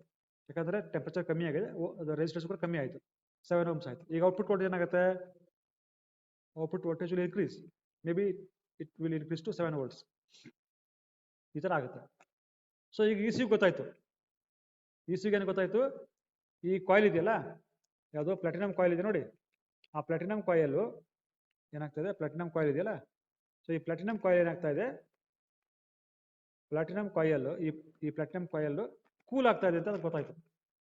ಸೊ ಅದಕ್ಕೆ ಏನು ಮಾಡ್ತದೆ, ಮತ್ತೆ ಅದರ ಟೆಂಪರೇಚರ್ನ 30 ಡಿಗ್ರಿ ಸೆಲ್ಸಿಯಸ್ ಇಂದ 37 ಡಿಗ್ರಿ ಸೆಲ್ಸಿಯಸ್ಗೆ ರೈಸ್ ಮಾಡೋದಕ್ಕೆ ಏನು ಮಾಡುತ್ತೆ, it will supply voltage.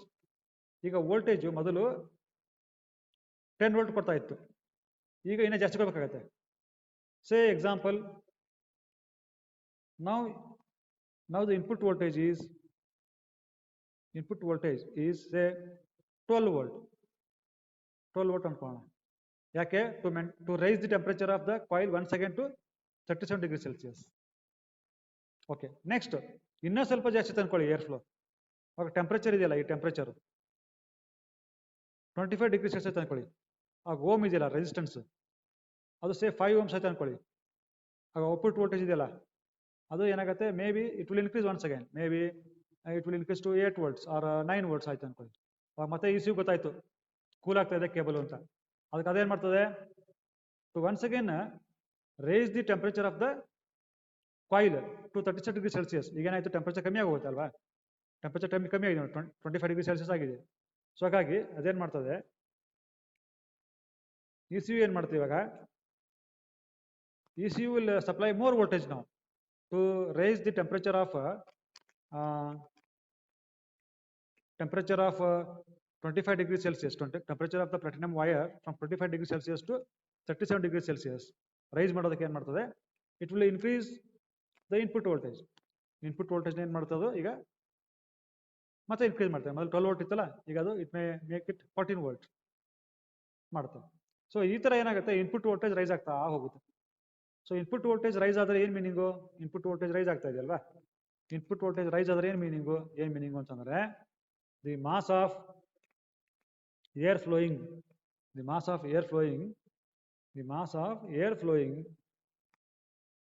through the intake manifold is more ಅಂತ ಅರ್ಥ.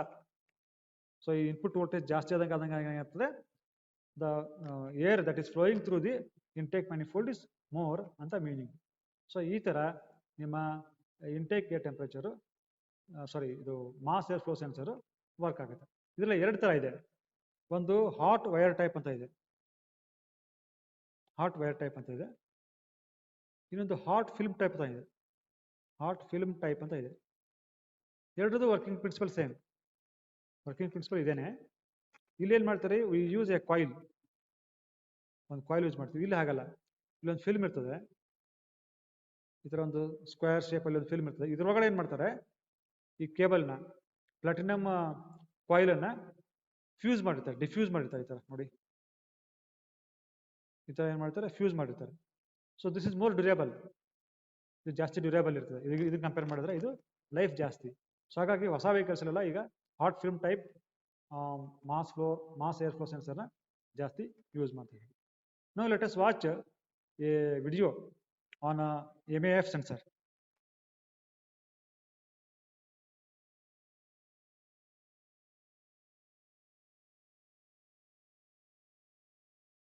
ನಿಮ್ಗೆ ಆಲ್ರೆಡಿ ಎಲ್ಲ ವಿಡಿಯೋಗಳನ್ನ ಕಳಿಸಿದ್ದೀನಿ, ದಯವಿಟ್ಟು ಈ ವಿಡಿಯೋಗಳನ್ನೆಲ್ಲ ವಾಚ್ ಮಾಡಿರಿ.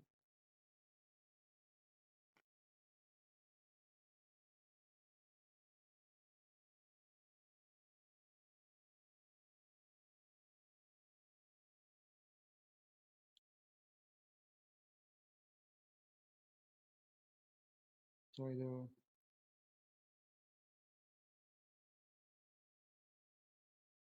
ಆಕ್ಸಿಜನ್ ಸೆನ್ಸರ್ ಅಲ್ಲ, ಏರ್ ಟೆಂಪರೇಚರ್ ಸೆನ್ಸರ್ ಅಲ್ಲ, ಕೂಲೆಂಟ್ ಟೆಂಪರೇಚರ್ ಸೆನ್ಸರ್ ಅಲ್ಲ, ಹ್ಯುಮಿಡಿಟಿ ಅಲ್ಲ, ಆಕ್ಸಿಜನ್ ಸೆನ್ಸರ್ ಅಲ್ಲ, ಮ್ಯಾಪ್ ಸೆನ್ಸರ್ ಅಲ್ಲ. ಮ್ಯಾಪ್ ಸೆನ್ಸರ್ ಅಲ್ಲಿ ನೋಡಿದ್ದೀವಿ ನಾವು. ಸೊ ಇಲ್ಲಿ ಮಾಸ್ ಫ್ಲೋ ಸೆನ್ಸರ್ ಇದೆ, ಆಕ್ಚುಯಲ್ ಸೆನ್ಸರ್ ಇದು. ನೋಡೋಣ ಫಸ್ಟ್ ಆಗಿದೆ ಅಂತ.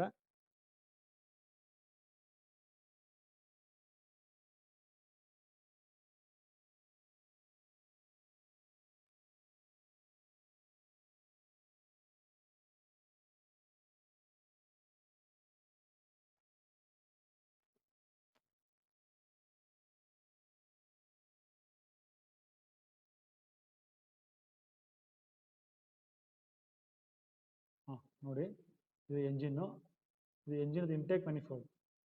ಇದು ಎಂಜಿನ್ ಇಂಟೇಕ್ ಮ್ಯಾನಿಫೋಲ್ಡ್. ಇದು ಕಟ್ ಮಾಡ್ತಾರೆ, ಏರ್ ಹೋಗ್ತಾ ಇದೆ ಒಳಗಡೆ. This is your mass air flow sensor. So ಅಲ್ಲಿ ಇಂಟೇಕ್ ಮ್ಯಾನಿಫೋಲ್ಡ್ ಅದನ್ನು ಫಿಟ್ ಮಾಡಿದ್ದಾರೆ, ಸರಿನಾ? ನೋಡಿ, ಈಗ ಇದನ್ನ ಓಪನ್ ಮಾಡ್ತಾರೆ, ಎರಡು ಸ್ಕ್ರೂನ ಓಪನ್ ಮಾಡ್ತಾರೆ. ಇದು ಸೆನ್ಸರ್ ಆಚೆ ಬರ್ತದೆ, ನೋಡಿ ಸೆನ್ಸರ್ ಆಚೆ ಬಂತು.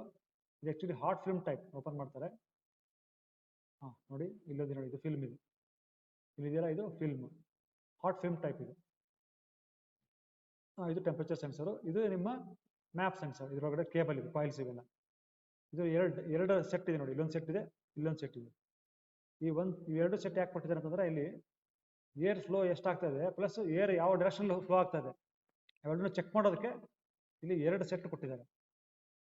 ಸೊ ನೋಡಿ, ಈಗ ಪಲ್ಸೇಷನ್ ಮಾಡ್ತದೆ, ಗೊತ್ತಾಗ್ತಾ ಇದೆ. ಡೈರೆಕ್ಷನ್ ಯಾವ ತರ ಇದೆ ಅದು ಕೂಡ ಗೊತ್ತಾಗುತ್ತೆ ಇಲ್ಲಿ.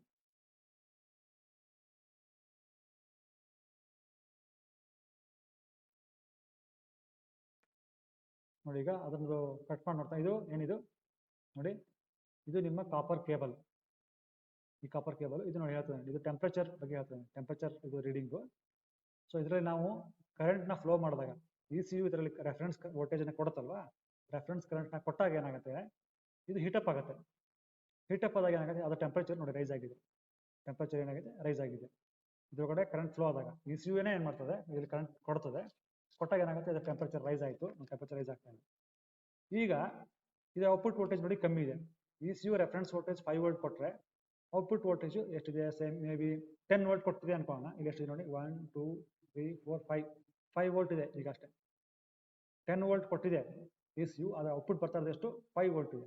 ಯಾಕೆಂದ್ರೆ ಇಲ್ಲಿ ಕೊಟ್ಟಾಗ ಕರೆಂಟ್ ಕೊಟ್ಟಾಗ ಏನಾಯಿತು, ಇದು ಟೆಂಪರೇಚರ್ ರೈಸ್ ಆಯಿತು. ಟೆಂಪರೇಚರ್ ರೈಸ್ ಆದಾಗ ಅದರ ರೆಸಿಸ್ಟೆನ್ಸ್ ಕೂಡ ರೈಸ್ ಆಯಿತು. ರೆಸಿಸ್ಟೆನ್ಸ್ ರೈಸ್ ಆದಾಗ ಏನಾಯಿತು, ಇಲ್ಲಿ ವೋಲ್ಟೇಜ್ ಡ್ರಾಪ್ ಆಗುತ್ತೆ, ಅಂದರೆ ಕರೆಂಟ್ ಲಾಸ್ ಆಗುತ್ತೆ. In terms of heat, current ಇದರ ಫ್ಲೋ ಆಗಬೇಕಾದಾಗ ಏನಾಗುತ್ತೆ, ಹೀಟ್ ಆಗಿ ಕನ್ವರ್ಟ್ ಆಗುತ್ತೆ. ಅದು ಕರೆಂಟ್ ಎಲೆಕ್ಟ್ರಿಸಿಟಿ ಏನಾಗುತ್ತೆ, ಹೀಟ್ ಆಗಿ ಕನ್ವರ್ಟ್ ಆಗುತ್ತೆ. ಅವಾಗ ಏನಾಯಿತು, ಔಟ್ಪುಟ್ ಬರೋ ಎಲೆಕ್ಟ್ರಿಸಿಟಿ ಕಮ್ಮಿ ಆಗುತ್ತೆ. ಸೊ ಇನ್ಪುಟ್ ಎಲೆಕ್ಟ್ರಿಸಿಟಿ ನೀವು 10 ವೋಲ್ಟ್ಸ್ ಕೊಟ್ಟಿದ್ರೆ ಔಟ್ಪುಟ್ ಎಲೆಕ್ಟ್ರಿಸಿಟಿ ಎಷ್ಟು ಬರ್ತಾ ಇದೆ, 5 ವೋಲ್ಟ್ ಬರ್ತದೆ. ಯಾಕಂದ್ರೆ ಇದು ಟೆಂಪರೇಚರ್ ಜಾಸ್ತಿ ಇದೆ, ಈ ಟೆಂಪರೇಚರ್ ಜಾಸ್ತಿ ಇದೆ, ಇದು ರೆಸಿಸ್ಟೆನ್ಸ್ ಜಾಸ್ತಿ ಇದೆ. ಈಗ ನೋಡಿ, ಇಲ್ಲಿ ಬರುತ್ತೆ, ಈಗ ಏರ್ ಪಾರ್ಟಿಕಲ್ಸ್ ಬರುತ್ತೆ ನೋಡಿ, ಬಂದಾಗ ಕೂಲ್ ಆಗುತ್ತೆ ನೋಡಿ. ನೋಡಿ ನೋಡಿ, ಈಗ ಮೊದಲು ಏರ್ ಟೆಂಪರೇಚರ್ ಇಲ್ಲಿತ್ತಲ್ವಾ ನೋಡಿ. ಈಗ ಇದು ಇದು ಇದು ಈ ಕಾಯಿಲ್ ಟೆಂಪರೇಚರ್ ಮೊದಲು ಇಲ್ಲಿತ್ತಲ್ವಾ. ಈಗ ನೋಡಿ, ಇದು ಏರ್ ಪಾರ್ಟಿಕಲ್ ಬಂದ ತಕ್ಷಣ ಇಲ್ಲಿ ಕೂಲ್ ಆಯ್ತಲ್ವಾ. ಇದು ಕೂಲ್ ಮಾಡಿದ ತಕ್ಷಣ ನೋಡಿ ಏನಾಯ್ತು, ಅದರದ್ದು ರೆಸಿಸ್ಟೆನ್ಸ್ ಕಮ್ಮಿ ಆಗುತ್ತೆ. ಕೂಲ್ ಆದ ತಕ್ಷಣ ಅದು ರೆಸಿಸ್ಟೆನ್ಸ್ ಕಮ್ಮಿ ಆಯಿತು. ರೆಸಿಸ್ಟೆನ್ಸ್ ಕಮ್ಮಿ ಆದ ತಕ್ಷಣ ಟೆಂಪರೇಚರ್ ಕಮ್ಮಿ ಆಯಿತು. ಕೂಲ್ ಆದ ತಕ್ಷಣ ನೋಡಿ ಟೆಂಪರೇಚರ್ ಕಮ್ಮಿ ಆಯ್ತಲ್ವಾ. ಟೆಂಪರೇಚರ್ ಕಮ್ಮಿ ಆದ ತಕ್ಷಣ ಏನಾಗುತ್ತೆ, ಟೆಂಪರೇಚರ್ ಕಮ್ಮಿ ಆದ ತಕ್ಷಣ ಇದು ರೆಸಿಸ್ಟೆನ್ಸ್ ಕಮ್ಮಿ ಆಯಿತು. ರೆಸಿಸ್ಟೆನ್ಸ್ ಕಮ್ಮಿ ಆದ ತಕ್ಷಣ ವೋಲ್ಟೇಜ್ ಜಾಸ್ತಿ ಆಗುತ್ತೆ. ಇಲ್ಲಿ ಲಾಸ್ ಆಗ್ತಲ್ಲ ಮೊದಲು, ರೆಸಿಸ್ಟೆನ್ಸ್ ಜಾಸ್ತಿ ಆದ್ರೆ ಲಾಸ್ ಆಗುತ್ತಲ್ವಾ, ಕರೆಂಟು ಇನ್ಪುಟ್ ವೋಲ್ಟೇಜ್ ಲಾಸ್ ಆಗುತ್ತಲ್ವಾ, ಅದು ಇವಾಗ ಲಾಸ್ ಆಗಲ್ಲ. ಸೊ ಲಾಸ್ ಆಗ್ತದಾಗ ಏನಾಯ್ತು ನೋಡಿ, ಮೊದಲು ಇಲ್ಲಿತ್ತಲ್ವಾ ಔಟ್ಪುಟ್ ವೋಲ್ಟೇಜ್, ಈಗ ನೋಡಿ ಇಲ್ಲಿ ಬಂದಿದೆ ನೋಡಿ, ನೋಡಿ ನೋಡಿ ಹಾಗೆ ನೋಡಿ. ನೋಡಿ ಈಗ ಯಾವುದು ಏರ್ ಹೋಗ್ತಾ ಇಲ್ಲ. 1 ಸೆಕೆಂಡ್ ಏರ್ ಟೆಂಪರೇಚರ್ ರೈಸ್ ಆಯಿತು, ಇದು ಕೂಲ್ ಆಗ್ತಿಲ್ವಲ್ಲ. ಸೊ ಮೊದಲು ಅವಾಗಲೇ ಏರ್ ಬಂದಿತ್ತು, ಕೂಲ್ ಮಾಡಿತ್ತು, ಅವಾಗ ಟೆಂಪರೇಚರ್ ಕಮ್ಮಿ ಆಗಿತ್ತು, ಔಟ್ಪುಟ್ ವೋಲ್ಟೇಜ್ ಜಾಸ್ತಿ ಆಗಿತ್ತು. ಈಗ ಯಾವುದೇ ಏರ್ ಹೋಗ್ತಾ ಇಲ್ಲ. ಸೊ 1 ಸೆಕೆಂಡ್ ಟೆಂಪರೇಚರ್ ರೈಸ್ ಆಯಿತು, ರೈಸ್ ಆದ ತಕ್ಷಣ ರೆಸಿಸ್ಟೆನ್ಸ್ ಜಾಸ್ತಿ ಆಯಿತು, ಅವಾಗ ಲಾಸ್ ಜಾಸ್ತಿ ಆಯಿತು, ಎಲೆಕ್ಟ್ರಿಸಿಟಿ ಲಾಸ್ ಜಾಸ್ತಿ ಆಯಿತು, ಅವಾಗ ಔಟ್ಪುಟ್ ವೋಲ್ಟೇಜ್ ಮತ್ತೆ ಡ್ರಾಪ್ ಆಗಿದೆ.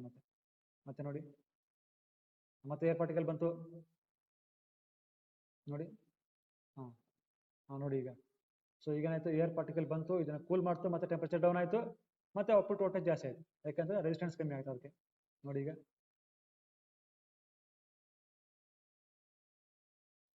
ಈಗ ನೋಡಿ ಈಗೇನಾಯ್ತು, ಏರ್ ಫ್ಲೋ ಜಾಸ್ತಿ ಆಯಿತು.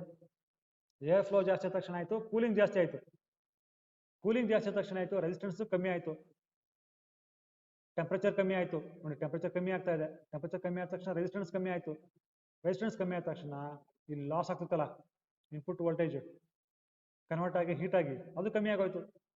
ಅದು ಕಮ್ಮಿ ಆದ ತಕ್ಷಣ ಆಯಿತು, ಔಟ್ಪುಟ್ ವೋಲ್ಟೇಜ್ ಜಾಸ್ತಿ ಆಗಿದೆ. ಔಟ್ಪುಟ್ ವೋಲ್ಟೇಜ್ ನೋಡಿ ಈಗ ಮೊದಲು ಇಲ್ಲೇ ಇರ್ತಾ ಇತ್ತು, ಈಗ ಏನಿದೆ ನೋಡಿ ಫುಲ್ ಜಾಸ್ತಿ ಆಗಿದೆ, ಔಟ್ಪುಟ್ ವೋಲ್ಟೇಜ್ ಜಾಸ್ತಿ ಆಗೋಯ್ತು. ಸೊ ಈ ಔಟ್ಪುಟ್ ವೋಲ್ಟೇಜ್ನೇ ಅದೇನಾಗ್ತದೆ, ಸೆನ್ಸ್ ಮಾಡುತ್ತೆ. ಔಟ್ಪುಟ್ ವೋಲ್ಟೇಜ್ ಜಾಸ್ತಿ ಅಂದ್ರೆ ಏನು, ಜಾಸ್ತಿ ಕೂಲಿಂಗ್ ಅಂತ ಅರ್ಥ. ಸೊ ಜಾಸ್ತಿ ಕೂಲಿಂಗ್ ಯಾವಾಗ ಆಗುತ್ತೆ, ಯಾವಾಗ ಏರ್ ಫ್ಲೋ ಜಾಸ್ತಿ ಆಗುತ್ತೋ ಅವಾಗ ಜಾಸ್ತಿ ಕೂಲಿಂಗ್ ಆಗುತ್ತೆ. So in this way your ECU finds the mass of the air that is flowing through the intake pipe. ನೋಡಿ ಯಾವ ಥರ ಬೆಚ್ ಆಗ್ತದೆ. ಸೊ ಕೂಲಿಂಗ್ ಎಷ್ಟು ಜಾಸ್ತಿ ಆಗ್ತದೆ ಅಷ್ಟಾಗಿ ಜಾಸ್ತಿ ಆಗ್ತದೆ. Okay, so this is very good animation. ಮತ್ತೆ ಇವಾಗ ಇನ್ನೊಂದು ನೋಡೋಣ, ನಾವು ಇನ್ನೊಂದು ಅನಿಮೇಷನ್ ನೋಡೋಣ. ಇಲ್ಲಿ ಮೇಲೆ ಇದೆ ಅದು. Okay, this one.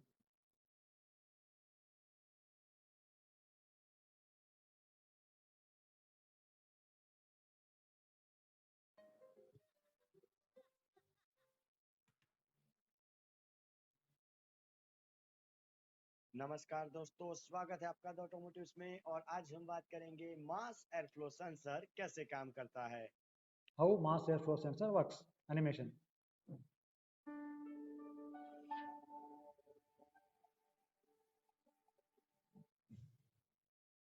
तो आज इस वीडियो में हम बात करेंगे कि मास एयरफ्लो सेंसर कहाँ पे लगाया जाता है, उसका कंस्ट्रक्शन किस तरह का है और वो काम कैसे करता है। ಸೊ ಈ ಅನಿಮೇಷನ್ ಏನಾಗುತ್ತೆ, ಮಾಸ್ ಏರ್ಫ್ಲೋ ಸೆನ್ಸರ್ ಎಲ್ಲಿದೆ, ಲೊಕೇಶನ್, ಕನ್ಸ್ಟ್ರಕ್ಷನ್ ಯಾವ ತರ ಇದೆ, ವರ್ಕ್ ಯಾವ ತರ ಆಗುತ್ತೆ ನೋಡೋಣ. तो शुरुआत करते हैं मास एयरफ्लो सेंसर के लोकेशन से। तो उसे एयर फिल्टर के बिल्कुल बाद ಈಗ ನಾವು ಲೊಕೇಶನ್ ಎಲ್ಲಿದೆ ನೋಡೋಣ.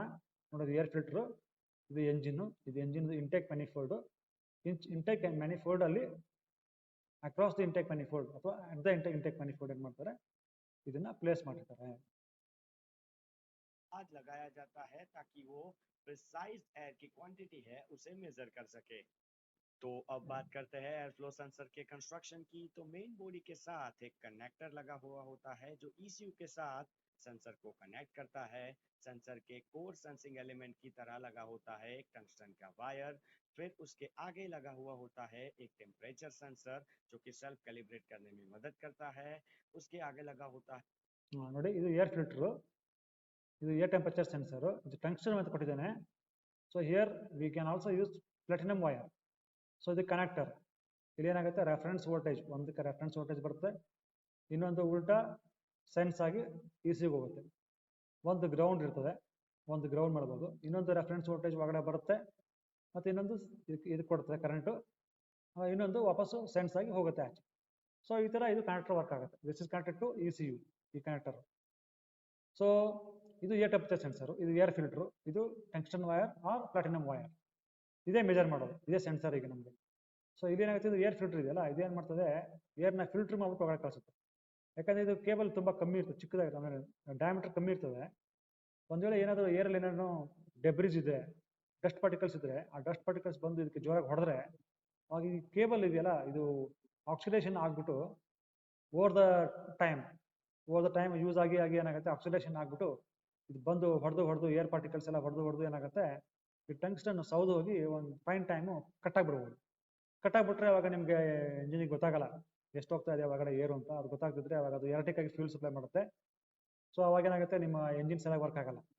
ಸೊ ಅದಕ್ಕೋಸ್ಕರ we should need A air filter here. है एक डस्ट फिल्टर जो एयर के अंदर आती हुई इम्प्योरिटी से जो टंगस्टन वायर है उसको प्रोटेक्शन देगा. तो अब बात करते हैं मास एयर फ्लो सेंसर के वर्किंग की. तो जब भी ನೋಡಿ ಇಲ್ಲೇನಿದೆ, this reading shows the output current. ಈ ಟಂಗ್ಸ್ಟನ್ ವೈರ್ ಇಂದ ಔಟ್ಪುಟ್ ಕರೆಂಟ್ ಬರುತ್ತಲ್ಲ, ಈ ಔಟ್ಪುಟ್ ಕರೆಂಟ್ ಎಷ್ಟು ಅನ್ನೋದನ್ನ ಈ ನಿಮ್ಮ ಮೀಟರ್ ತೋರಿಸ್ತಾ ಇದೆ.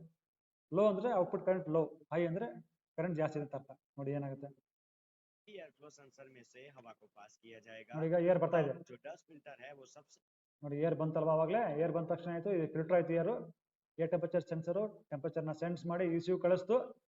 ಸೊ ECU ಏನು ಮಾಡುತ್ತೆ, ಆ ಟೆಂಪರೇಚರ್ ಬೇಸ್ ಮೇಲೆ ಒಂದು ಪರ್ಟಿಕ್ಯುಲರ್ ಗ್ರೇಡಿಯಂಟ್ ಇರಬೇಕಲ್ಲ, ಎಷ್ಟು 10 ಡಿಗ್ರಿ ಸೆಲ್ಸಿಯಸ್ ಇದಕ್ಕಿಂತ ಜಾಸ್ತಿ ಇರಬೇಕಲ್ವಾ. ಸೊ ಇದು 27 ಡಿಗ್ರಿ ಸೆಲ್ಸಿಯಸ್ ಅಂತ ಹೇಳ್ತು ಅಂದ್ಕೊಳ್ಳಿ ECUಗೆ. ECU ಏನು ಮಾಡುತ್ತೆ, ಈ platinum wire temperature 37 degree Celsius ಇರೋ ಥರ 37 ಡಿಗ್ರಿ ಸೆಲ್ಸಿಯಸ್ ಇರೋ ಥರ ಏನು ಮಾಡ್ತದೆ, ಅಷ್ಟು ವೋಲ್ಟೇಜ್ನ ಇದಕ್ಕೆ ಕೊಡುತ್ತೆ, ಈ ಟೆನ್ಷನ್ವರೆಗೆ ಕೊಡುತ್ತೆ. ನಾನು ಎಕ್ಸಾಂಪಲ್ ಕೊಡ್ತಾ ಇರೋದು ಅಷ್ಟೇ, 10 ಡಿಗ್ರಿ ಅನ್ನೋ ಥರದ್ದು ನಾನು ಎಕ್ಸಾಂಪಲ್ ಕೊಡ್ತಾ ಇದ್ದೀನಿ. ಅದು 5 ಡಿಗ್ರಿ ಕೊಡ್ಬೋದು, ಬೇರೆ ಬೇರೆ ಕಂಪ್ನಿ ವೆಹಿಕಲ್ಸಲ್ಲಿ 5 ಡಿಗ್ರಿನೇ ಕೊಡ್ಬೋದು, ಬೇರೆ ಬೇರೆ ವೆಹಿಕಲ್ಸಲ್ಲಿ 15 ಡಿಗ್ರಿ ಕೊಡ್ಬೋದು. So it depends. ಎಕ್ಸಾಂಪಲ್ಗೆ ಹೇಳ್ತಾ ಇರೋದು. ಒಟ್ಟಿನಲ್ಲಿ ಏನು ಅಂತಂದರೆ, ಇಲ್ಲಿ ಏನು ಏರ್ ಟೆಂಪರೇಚರ್ ಬರ್ತಾ ಇದೆಯೋ ಅದನ್ನ ಈ ಕೇಬಲ್ದು ಟಂಗ್ಸ್ಟನ್ ವೈರ್ ಟೆಂಪರೇಚರ್ ಜಾಸ್ತಿ ಇರಬೇಕು. ಸೊ ಅಷ್ಟು ಇದು ಮೇಂಟೈನ್ ಮಾಡುತ್ತೆ. ಈಗ ಎಕ್ಸಾಂಪಲ್ಗೆ ನಾವು ತೊಗೊಂಡ್ರೆ, ಇದು 27 ಡಿಗ್ರಿ ಸೆಲ್ಸಿಯಸ್ ಇದೆ ಅಂದ್ಕೊಂಡ್ರೆ, if the ECU is designed to maintain the temperature of this coil 10 degree above air temperature. So ಅವಾಗ ಇದು ಟೆಂಪರೇಚರ್ 37 ಡಿಗ್ರಿ ಸೆಲ್ಸಿಯಸ್ ಆಗುತ್ತೆ, ಮೇಂಟೈನ್ ಮಾಡಬೇಕಾಗತ್ತೆ. ಮೇಂಟೈನ್ ಮಾಡಬೇಕು ಅಂದರೆ ಎಷ್ಟು ವೋಲ್ಟೇಜ್ ಕೊಡಬೇಕು, ಅಷ್ಟು ವೋಲ್ಟೇಜ್ನ ಅದು ECU ಇಲ್ಲಿ ಕೊಡುತ್ತೆ. ನೆಕ್ಸ್ಟ್ ಏನಾಗುತ್ತೆ ನೋಡಿ, सबसे पहले एयर को क्लीन करेगा, फिर टेम्परेचर सेंसर उसी एयर का टेम्परेचर मेजर करेगा और कांस्टेंट करंट सप्लाई करके टंगस्टन का जो वायर है उसे एयर के टेम्परेचर से थोड़ा ज्यादा टेम्परेचर तक गर्म किया जाएगा. यानी जब भी एयर का फ्लो बढ़ेगा तो टंगस्टन का जो वायर है उसे कूलिंग इफेक्ट मिलेगा. ನೋಡಿ ಈಗ ಏರ್ ಜಾಸ್ತಿ ಬರ್ತಾ ಇದೆ, ನೋಡಿ ಹೊರಗಡೆ ಏರ್ ಜಾಸ್ತಿ ಬರ್ತದೆ, ನೋಡಿ ಕೂಲ್ ಆಗ್ತಾ ಇದೆ. ಈಗ ನೋಡಿ ಏನಾಗುತ್ತೆ, और टंगस्टन की प्रॉपर्टी होने के कारण उसका रेजिस्टेंस डाउन हो जाएगा. यानी कि जितनी ज्यादा एयर आएगी उतना ಹಾಂ ನೋಡಿ ಏನಾಗುತ್ತೆ, ಈಗ ಏನಾಯ್ತು, ಏರ್ ಜಾಸ್ತಿ ಬಂದಂಗೆ ಏನಾಯ್ತು, ಇದು ಕೂಲ್ ಆಯ್ತು. ಕೂಲ್ ಆದ ತಕ್ಷಣ ಏನಾಯ್ತು, ಇದು ರೆಸಿಸ್ಟೆನ್ಸ್ ಕಮ್ಮಿ ಆಯ್ತು. ರೆಸಿಸ್ಟೆನ್ಸ್ ಕಮ್ಮಿ ಆದ ತಕ್ಷಣ ಆಗ್ತದೆ ನೋಡಿ, ಔಟ್ಪುಟ್ ವೋಲ್ಟೇಜ್, ಔಟ್ಪುಟ್ ಕರೆಂಟ್ ಏನಿದೆ ಅದು ಜಾಸ್ತಿ ಆಗ್ತದೆ. ನೋಡಿ ಇಲ್ಲಿ ಮೊದಲು ಇಲ್ಲಿತ್ತು, ಈಗ ಏರ್ ಜಾಸ್ತಿ ಬಂದ ತಕ್ಷಣ ಅದು ಕೂಲ್ ಆಯ್ತು. ಕೂಲ್ ತಕ್ಷಣ ರೆಸಿಸ್ಟೆನ್ಸ್ ಕಮ್ಮಿ ಆಯ್ತು. ರೆಸಿಸ್ಟೆನ್ಸ್ ಕಮ್ಮಿ ಆದ ತಕ್ಷಣ ಏನಾಯ್ತು, ಇಲ್ಲಿ ಏನು ವೋಲ್ಟೇಜ್ ಡ್ರಾಪ್ ಆಗ್ತದಲ್ಲ, ಆ ಡ್ರಾಪ್ ಕಮ್ಮಿ ಆಯ್ತು. ಹಾಗಾಗಿ ಇಲ್ಲಿ ಔಟ್ಪುಟ್ ಕರೆಂಟು ಜಾಸ್ತಿ ಆಗ್ತಾ ಇದೆ, ಔಟ್ಪುಟ್ ಕರೆಂಟ್ ಜಾಸ್ತಿ ಆಗ್ತಾ ಇದೆ. उतना ज्यादा कूलिंग आएगा और उतना रेजिस्टेंस कम होगा. यानी कि करंट है ನೋಡಿ ಎಷ್ಟು ಏರ್ ಜಾಸ್ತಿ ಬರುತ್ತೋ ಅಷ್ಟು ಕೂಲ್ ಆಗುತ್ತೆ, ಅಷ್ಟು ರೆಸಿಸ್ಟೆನ್ಸ್ ಕಮ್ಮಿ ಆಗುತ್ತೆ. ಅವಾಗ ಏನಾಗುತ್ತೆ, ಇನ್ಪುಟ್ ವೋಲ್ಟೇಜ್ ಏನು ಕೊಡ್ತೀರಾ ಅದರಲ್ಲಿ ಇಲ್ಲಿ ಲಾಸ್ ಆಗ್ತಿರೋ ವೋಲ್ಟೇಜು ಅಷ್ಟು ಕಮ್ಮಿ ಆಗುತ್ತೆ. ಅಷ್ಟು ಕಮ್ಮಿ ಆದ ತಕ್ಷಣ ಏನಾಗುತ್ತೆ, ಇಲ್ಲಿ ಔಟ್ಪುಟ್ ವೋಲ್ಟೇಜ್ ಏನಿದೆ ಅಥವಾ ಔಟ್ಪುಟ್ ಕರೆಂಟ್ ಏನಿದೆ ಅದು ಜಾಸ್ತಿ ಆಗುತ್ತೆ. ನೋಡಿ ಜಾಸ್ತಿ ಆಗಿದೆ ಫುಲ್. उसका फ्लो हाई होगा. अब एग्जैक्टली उल्टा कि जब एयर का फ्लो बहुत ही कम होगा तो टंगस्टन के वायर को कूलिंग कम मिलेगा और जो करंट है उसका आउटपुट कम. ಸೊ ಇದೇನು ತೋರಿಸ್ತಾ ಇದೆ ನೋಡಿ, ಇಲ್ಲಿ ಏರ್ ಕಮ್ಮಿ ಆಗೋಯ್ತಲ್ವಾ, ಏರ್ ಕಮ್ಮಿ ಆದ ತಕ್ಷಣ ಕೂಲಿಂಗ್ ಕಮ್ಮಿ ಆಯಿತು. ಕೂಲಿಂಗ್ ಕಮ್ಮಿ ಆದ ತಕ್ಷಣ ಇದು ರೆಸಿಸ್ಟೆನ್ಸ್ ಜಾಸ್ತಿ ಆಗುತ್ತೆ. ರೆಸಿಸ್ಟೆನ್ಸ್ ಜಾಸ್ತಿ ಆದ ತಕ್ಷಣ ಇನ್ಪುಟ್ ವೋಲ್ಟೇಜ್ ಏನು ಕೊಡ್ತಿರಲ್ಲ ಅದರಲ್ಲಿ ವೋಲ್ಟೇಜ್ ಡ್ರಾಪ್ ಜಾಸ್ತಿ ಆಯಿತು. ವೋಲ್ಟೇಜ್ ಡ್ರಾಪ್ ಜಾಸ್ತಿ ಆದ ತಕ್ಷಣ ಆಗುತ್ತೆ, ಇಲ್ಲಿ ಔಟ್ಪುಟ್ ವೋಲ್ಟೇಜ್ ಇದೆಯಲ್ಲ, ಔಟ್ಪುಟ್ ಕರೆಂಟ್ ಏನಿದೆ ಅದು ಕಮ್ಮಿ ಆಗ್ತದೆ. ಕಮ್ಮಿ ಆಗ್ತಾ ಇದೆ. हो जाएगा क्योंकि रेजिस्टेंस जो है वो वापस अपनी इनिशियल पोजीशन के ऊपर आ जाएगा. तो अब जो ECU है वो इसी करंट के आउटपुट को लेके जो ohms लॉ है उसका यूज करके उसे कन्वर्ट करेगी वोल्टेज फ्लक्चुएशन के अंदर और ऑक्सीजन सेंसर के डेटा के साथ इस डेटा को मिला के वो डिसाइड करेगी कि जो फ्यूल इंजेक्टर है उसके अंदर कितने अमाउंट ऑफ फ्यूल को इंजेक्ट किया जाएगा. तो आज के लिए बस ಓಕೆನಪ್ಪ, this is how your mass air flow sensor and map sensor, they all work. And this is the significance of, this is the need of such sensors. ಕೊನೆಯದಾಗಿ ಸಮರಿಯಾಗಿ ಹೇಳಬೇಕು ಅಂತಂದರೆ, ಮ್ಯಾಪ್ ಸೆನ್ಸರು ಮತ್ತು MEF sensor, manifold absolute pressure sensor ಮತ್ತು mass air flow sensors ಎರಡನ್ನೂ ಏನಕ್ಕೆ use ಮಾಡ್ತಾರೆ ಅಂತಂದರೆ, intake ಮ್ಯಾನಿಫೋಲ್ಡಲ್ಲಿ ಎಷ್ಟು ಏರು ಹೋಗ್ತಾ ಇದೆ ಅನ್ನೋದನ್ನ ಕಂಡಿಡೋಕ್ಕೆ ಯೂಸ್ ಮಾಡ್ತಾರೆ. ಅದ್ಯಾಕೆ ಬೇಕು ಅಂತಂದ್ರೆ ಏರ್ ಫ್ಯೂಲ್ ರೇಷನ್ನ ಸರಿಯಾಗಿ ಮೇಂಟೈನ್ ಮಾಡೋದಕ್ಕೆ ಮತ್ತು ಇಗ್ನಿಷನ್ ಟೈಮಿಂಗನ್ನು ಅಡ್ಜಸ್ಟ್ ಮಾಡೋದಕ್ಕೆ ECUಗೆ ಎಷ್ಟು ಏರ್ ಹೋಗ್ತಾ ಇದೆ ಇಂಟೆಕ್ ಮ್ಯಾನಿಫೋಲ್ಡಲ್ಲಿ ಅದು ಬೇಕು. ಅದಕ್ಕೋಸ್ಕರ ನಾವು ಹಳೆಯ ವೆಹಿಕಲ್ಸಲ್ಲಿ ಹಳೆಯ ಮೆಥಡಲ್ಲಿ ಮಾಸ್ ಮ್ಯಾನಿಫೋಲ್ಡ್ ಅಬ್ಸಲ್ಯೂಟ್ ಪ್ರೆಷರ್ ಸೆನ್ಸರ್ನ ಯೂಸ್ ಮಾಡ್ತಾ ಇದ್ದು, ಈಗ ಮಾಸ್ ಏರ್ ಫ್ಲೋ ಸೆನ್ಸರ್ನ ಯೂಸ್ ಮಾಡ್ತಾರೆ. Thank you.